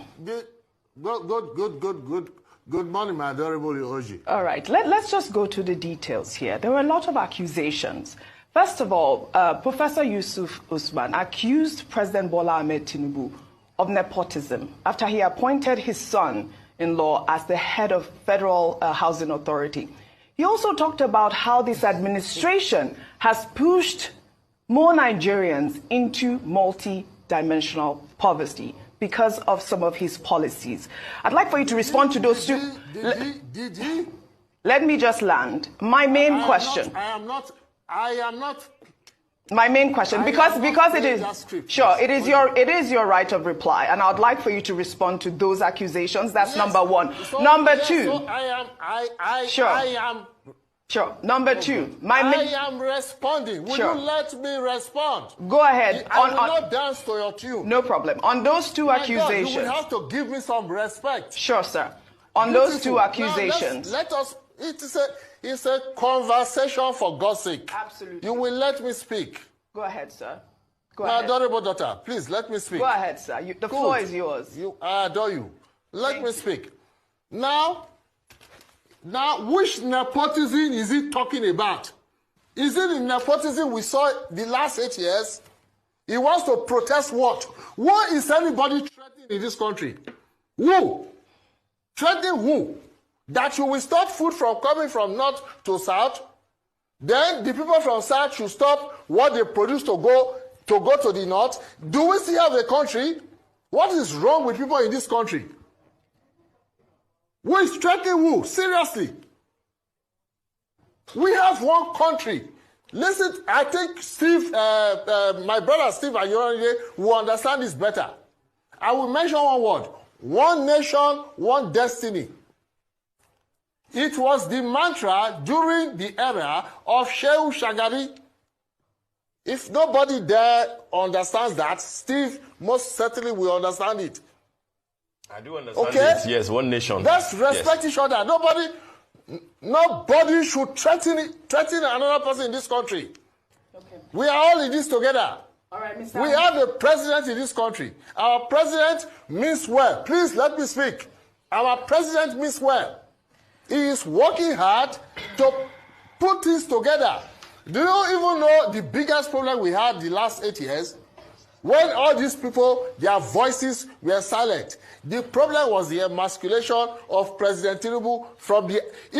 If President Tinubu's touch was in the government this last 8 years, we will not be where we are today.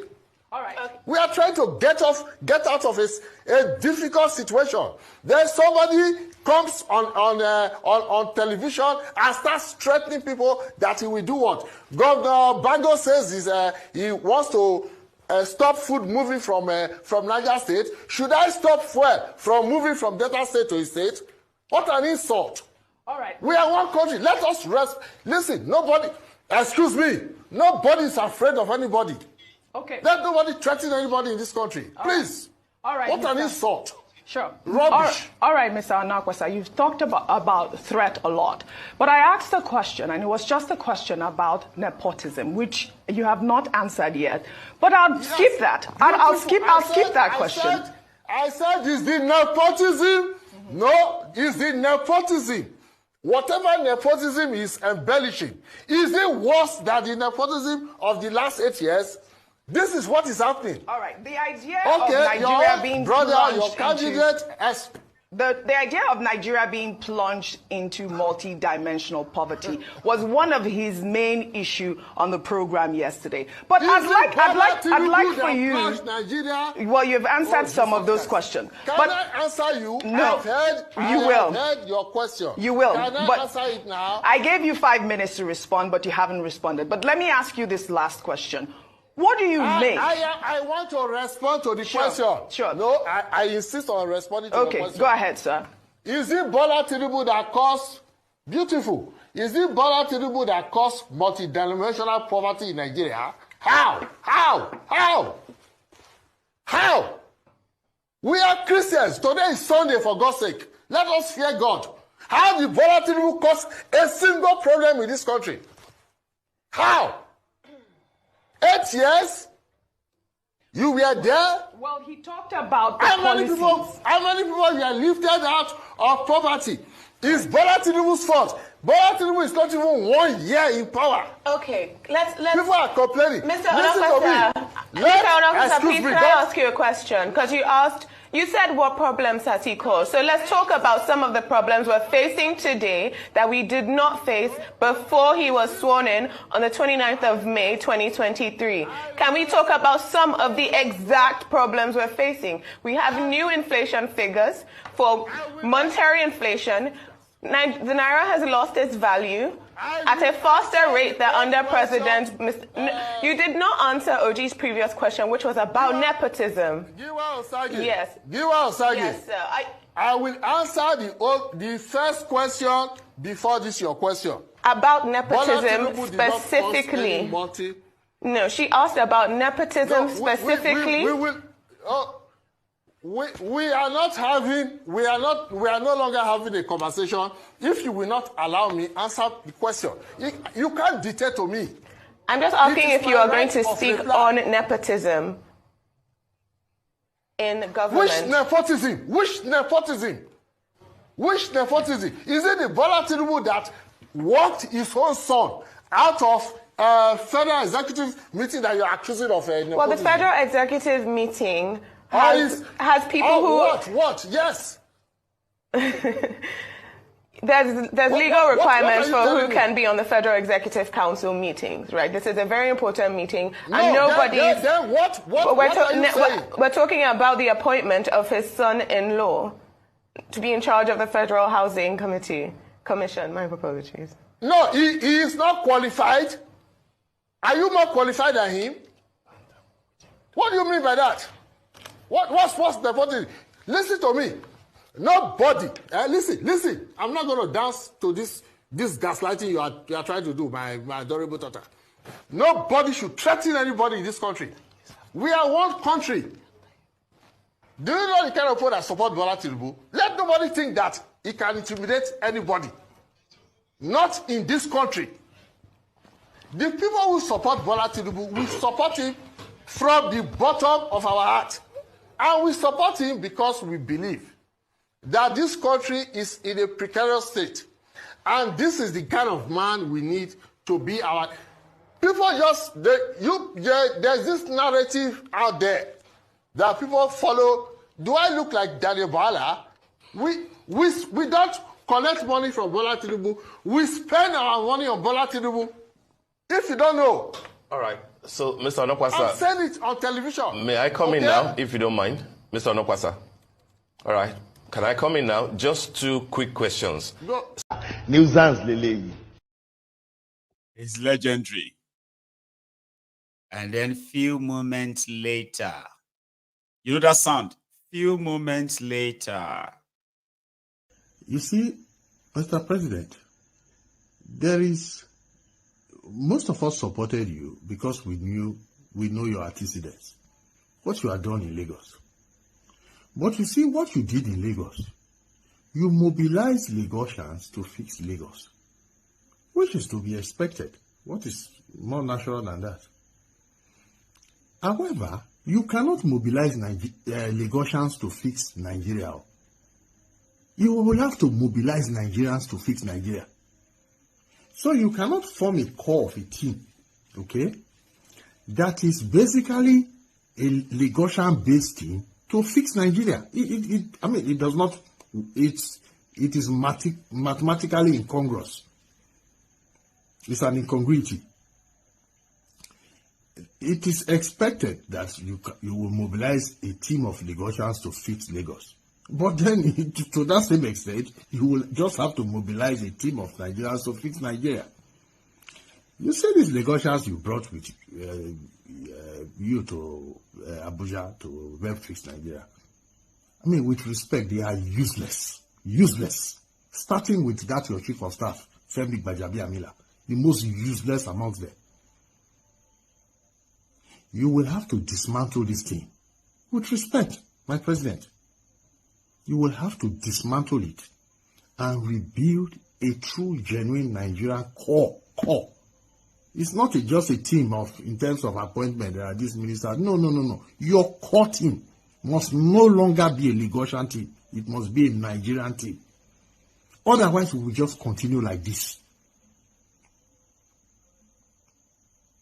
Most of them are just interested in making money.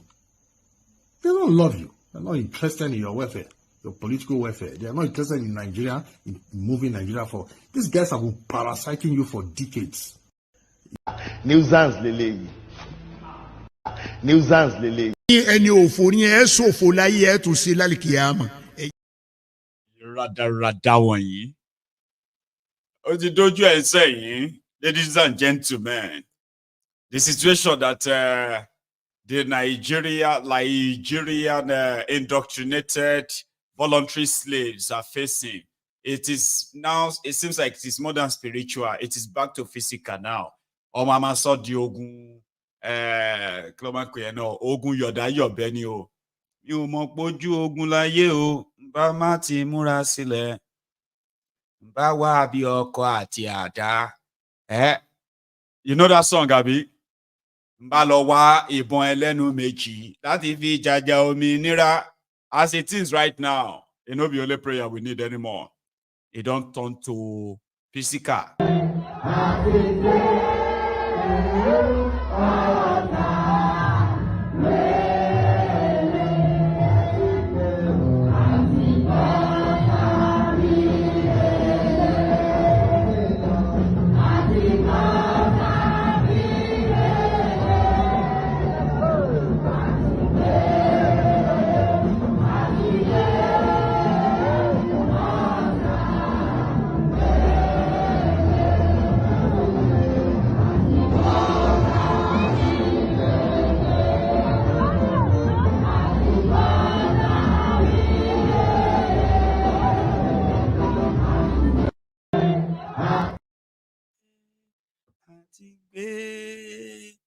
Àti gbé ọ̀tá mi relé. Kálàdá you attack anybody, you anything.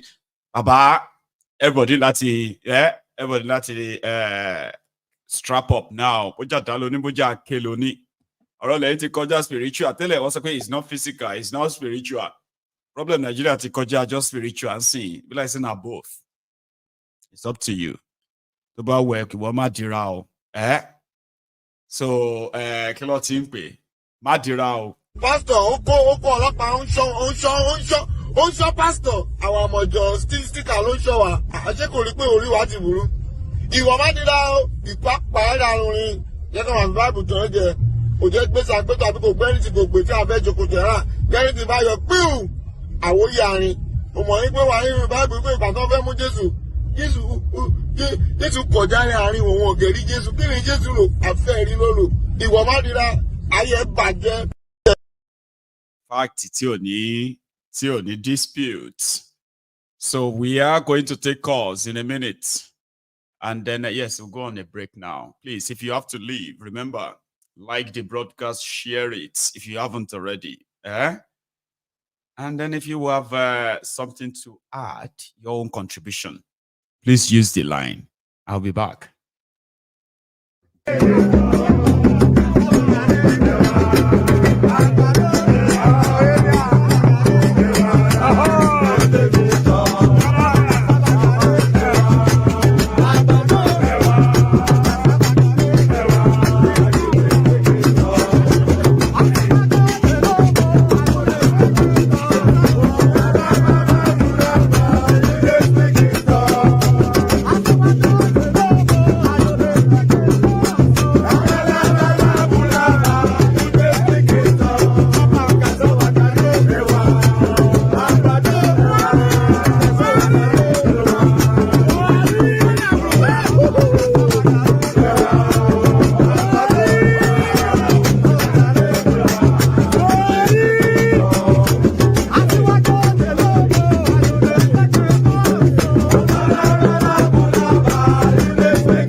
Thank you, everyone.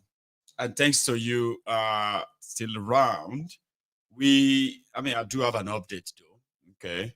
And that is just to remind us all that the Yoruba Union Summit is taking place in Glasgow next week.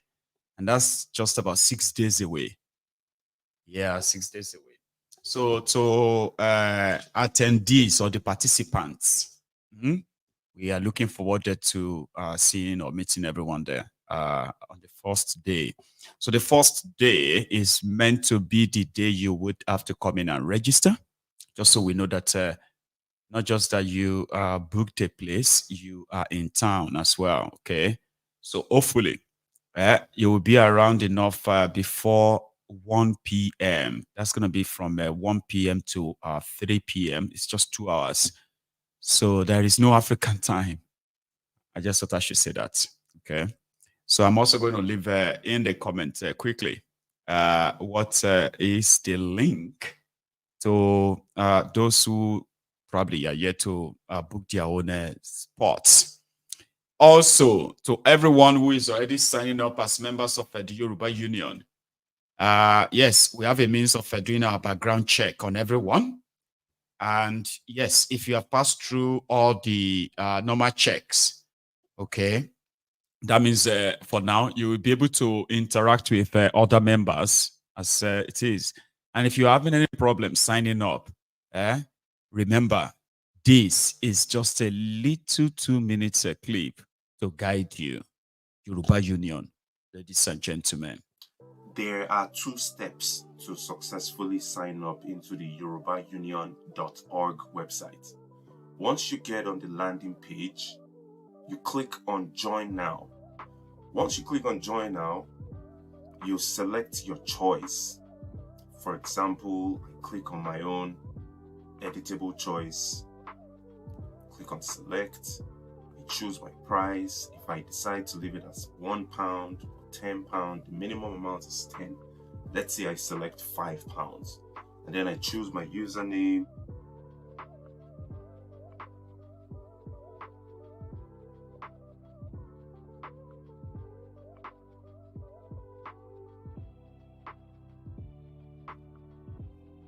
Once I click on Submit and Check, I would receive 2 emails on my email. Now let's go to my email address. In my inbox, the first email you receive from Yoruba Union should look like this. It tells you, thank you for joining the Yoruba Union community. You will receive an email shortly. Please follow the steps. Click on the bold text to verify your email. So after receiving this first email to confirm that your registration was successful, then you will receive a second email. So it's 2 emails back to back. So I'm going to go to the second email that was received, and this is the second email. It states here, important, you must follow this link to confirm your email address before your membership is fully activated. So you have to click on this link, whether you're doing it on your computer or your mobile device. Click on this link or copy the link and paste it in a new browser. That's the only way that your membership will be fully verified. Otherwise, what would happen is you would still have access to the website if you don't follow this link, but you wouldn't have access to many features on the website. It'll give you error messages like you are restricted. So I hope this really helps in registering, in logging you into the yorubaunion.org website. Thank you. Thank you. The African Wahala.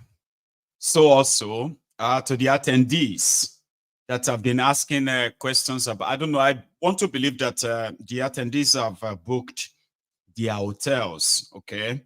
So the venue for the Yoruba Union Summit is going to be a place called the Royston Inn, all right? So, and then as a postcode, if you go on the website where you order your ticket, right? So you can follow the postcode, and yeah, there are many, hotels around the place. And in fact, there is even a code. I'm trying to bring that up now, 1 sec.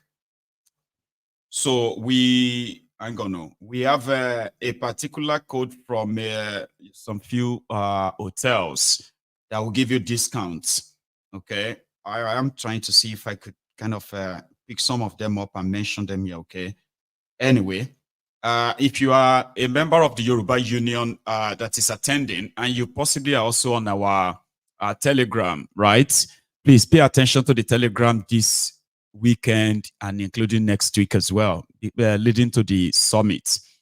To everyone that is not going to be physically attending, right? Don't worry, you will be part of it. We are not going to stream the summit live, okay? We want to keep it more less distractive and then more engaging. So if you are attending the summit, you will be participating in a lot of exercise, including deliberating on the Constitution, debating, and then finalizing that. And at the same time, right, some of our programs that are going to be tabled before everyone. So it's going to be a time for all the attendees to review. Now, to those who won't be attending physically, you will also have an opportunity of attending virtually, which simply means that you can participate in the summit as well from all over the world as a member of the union. So the link to participate in that will be shared with everyone that is interested. Okay. So what else do I want to add? Then the Yoruba Union. Okay. Yoruba Union website. This is what it looks like. For now, I want you to understand that the experience for users may be a little bit not as you want it. But currently, we have a platform, a community where we are currently like mobilizing ourselves, people of like minds. The intention of the Yoruba Union is to be involved in it's like an intervention, platform, right? Where all Yorubas come together, professionals and others, pull our resources together in intervening in the everyday life of our people in Yoruba land, be it education, healthcare, security, commerce, and all those, right? So we are building that and it's already up, okay? Now, if you go on, you'll still be able to meet others by verifying yourself. So if you decide to join, I have joined, right? So you have a place where this is how we kind of verify the type of people that joins, okay? And then anyone who is a troll or any hungry abobaku that is spreading hate will likely not want to be part of a platform where they have to volunteer to be verified, all right? So abobakus and the rest of them, if they join this, they are probably going to be reformed, and we will know them proper, and we'll get to know everything we need to know about you. When I say everything, I mean everything. So now, if you join us, it simply means you are somebody who is not a criminal. You are somebody who is not a ghost. You are someone that we can indeed relate with, okay? Somebody with background, not just every Tom, Dick, and Harry, right? And if you go through all of this and you sign up as shown to you earlier, here, presently, maybe because you want to know what this is all about for now, you don't want to make any commitment per se, but to verify yourself, you have to set your own membership fee like that to the BRS, £1. All we need is just that we just want to confirm who you are before we allow you stay or have access to other serious people. It's not a place where, bigots and the rest of them will be having a field day. We need a clean place, a non-toxic platform where people's ideas or people's opinions or criticism and suggestions are, sort of, genuinely looked into and debated without anybody becoming a target of anybody of any tribal nonsense, okay? So yes, a place where you come from in Yoruba land is not what will define you, but what you have to offer the people, and a platform to actually offer that this is the platform. I have signed up. There are few, tidbits of what you need to know about us, why we are what we are, okay? What we are doing, what we have done, meeting with the people, preferring, what do you call it, community engagement to solving communal problems and all that. So that's what we are, okay? So culturally, politically, traditionally, Yoruba Union is going to be pro-Yoruba, true, all right? Now, let's say you have joined. I have joined. I'm a paying member myself. So let's say I want to sign in. Give me a second. So this is, so this is my own account, right? Saved. So let's say you are a member, and the moment you become a member and verified, then you can create your own profile like this, okay? And you'll be able to see others too. You can share your thoughts. People can, people can read what you have to say. You can read what other people have to say from all over Yoruba land, right? Whatever is going on, we can have access to them and pay our own attention enough that we can tackle anything from here, taking ourselves away from social media and then building a platform that is wholly for the Yorubas, led by the Yoruba Union, as we are. So you have a chance of meeting other people, professionals. You have a chance of networking, meeting other people of like minds, people of the same, goal. Then we have a community. Our community is a place where, yes, other people are. Everyone that's a member and all that, you get to see them. It's private, yeah, even though I can only just flash it for all of you like this, okay?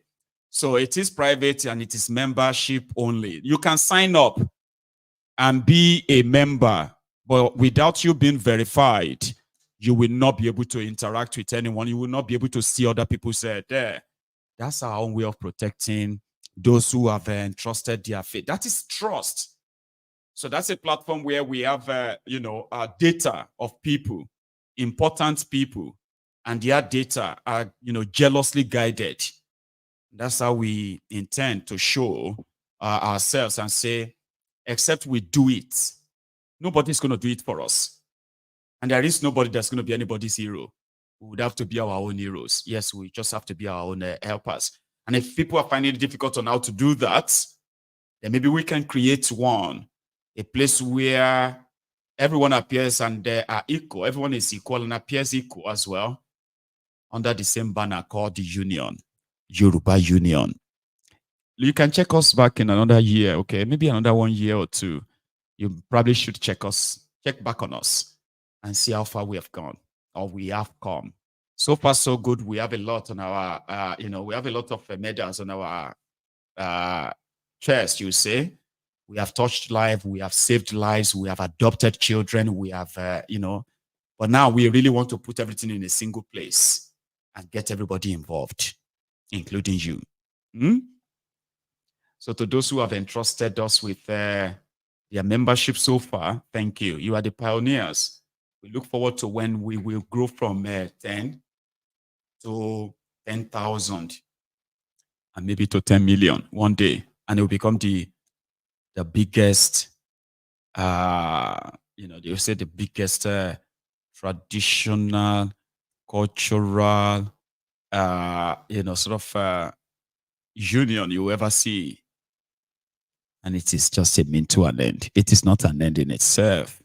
So, ladies and gentlemen, thank you so much there. And I think my line is acting up this evening. So that means I'm going to we started late, but I'm going to finish early.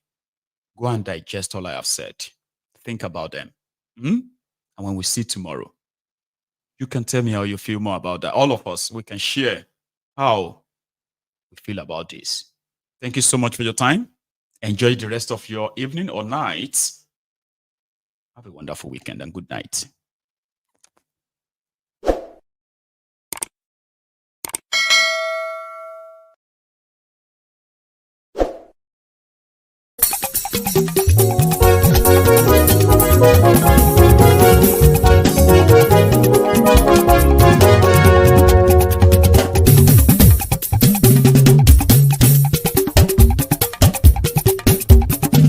Maiyegun làwa mọ̀ làmọ̀ tó dòdòdò.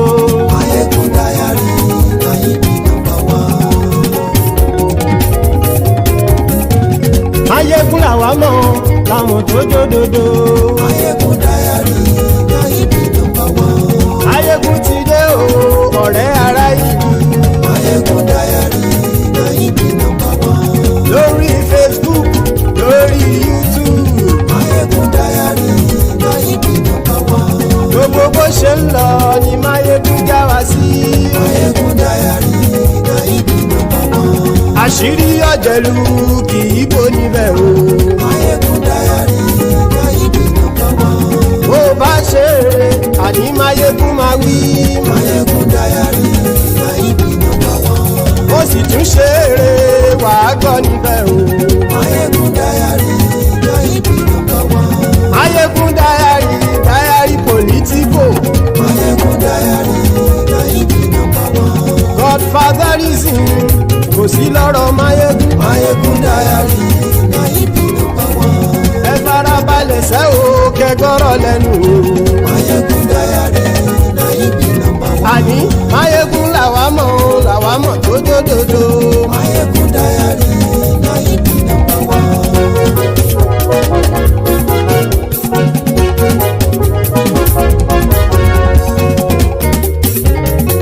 Àní ẹ̀sùn rákì. Maiyegun ti dé. Maiyegun ti dé. Ọ̀jẹ̀lú ẹ̀sùn rákì. Maiyegun ti dé. Àní ẹ̀sùn rákì. Maiyegun ti dé. Lórí Facebook. Maiyegun ti dé. Àní ẹ̀sùn rákì. Maiyegun ti dé. Lórí lórí YouTube. Maiyegun ti dé. Àní ẹ̀sùn láti. Maiyegun ti dé. Bọ́ bàbá gbé wúrẹ́. Maiyegun máa wí. Àní ẹ̀sùn láti. Maiyegun ti dé. Ijó ìgbádìyẹ. Maiyegun máa wí. Àní ẹ̀sùn láti. Maiyegun ti dé. Bí pẹ̀sìdó bá rúfin o. Maiyegun máa wí. Àní ẹ̀sùn láti. Maiyegun ti dé. Bí gómìnà kówó jẹ. Maiyegun máa wí. Àní ẹ̀sùn láti. Maiyegun ti dé. Ọlọ́pàá tí ń darí bá. Maiyegun máa wí. Àní ẹ̀sùn láti. Maiyegun ti dé. Aṣòfin tí ń rúfin o. Maiyegun máa wí. Àní ẹ̀sùn láti. Maiyegun ti dé. Òpùrọ́ olóṣèlú. Maiyegun máa wí. Àní ẹ̀sùn láti. Maiyegun ti dé. Ọ̀jẹ̀lú ẹ̀sùn ràkì. Maiyegun ti dé. Àní ẹ̀sùn ràkì. Maiyegun ti dé.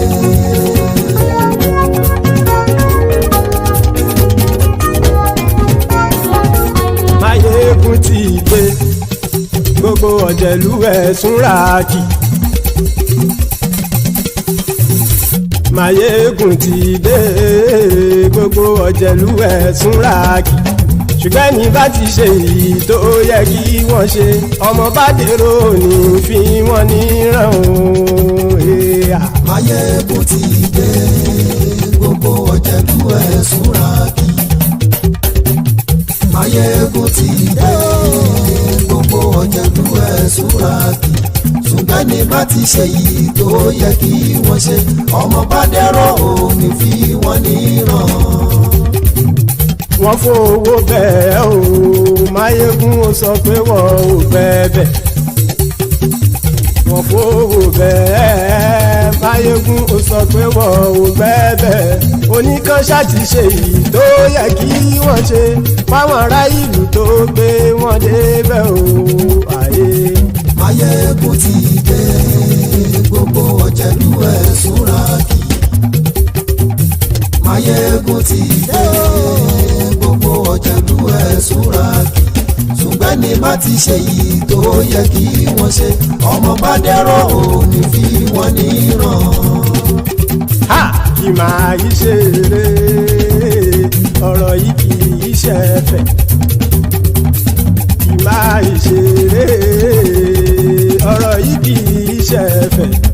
Ẹni bá ti lè lẹ́bọ̀ lẹ́rù o, ọmọ bá dèrò kàṣà ìtú wọn síta. Maiyegun ti dé. Gbogbo ọ̀jẹ̀lú ẹ̀sùn ràkì. Maiyegun ti dé. Gbogbo ọ̀jẹ̀lú ẹ̀sùn ràkì. Ṣùgbọ́n ní bá ti ṣe yìí tó yẹ kí wọ́n ṣe, ọmọ bá dẹ́rọ̀ ò ní fi wọ́n níran.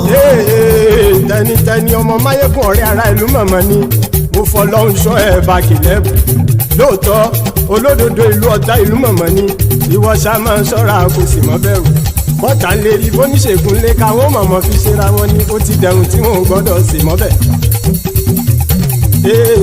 Èèpo ọ̀bọ lọmọ bá dérò tàjẹ́ ò gbọ́dọ̀ jẹ́, ó ti jọba lórí abínú ẹni kò sì mọ́ bùyà. Àìsíwọ̀lú ní ẹnìkẹ́ ìgbódì ẹyin lábàrá o, ó kó ẹni tó bá dán wò á kàmù. Maiyegun ti dé. Gbogbo ọ̀jẹ̀lú ẹ̀sùn ràkì. Maiyegun ti dé. Gbogbo ọ̀jẹ̀lú ẹ̀sùn ràkì o. Ẹni bá ti ṣe yìí tó yẹ kí wọ́n ṣe, ọmọ bá dèrò òní fi wọ́n níran o. Maiyegun ti dé. Gbogbo ọ̀jẹ̀lú ẹ̀sùn ràkì.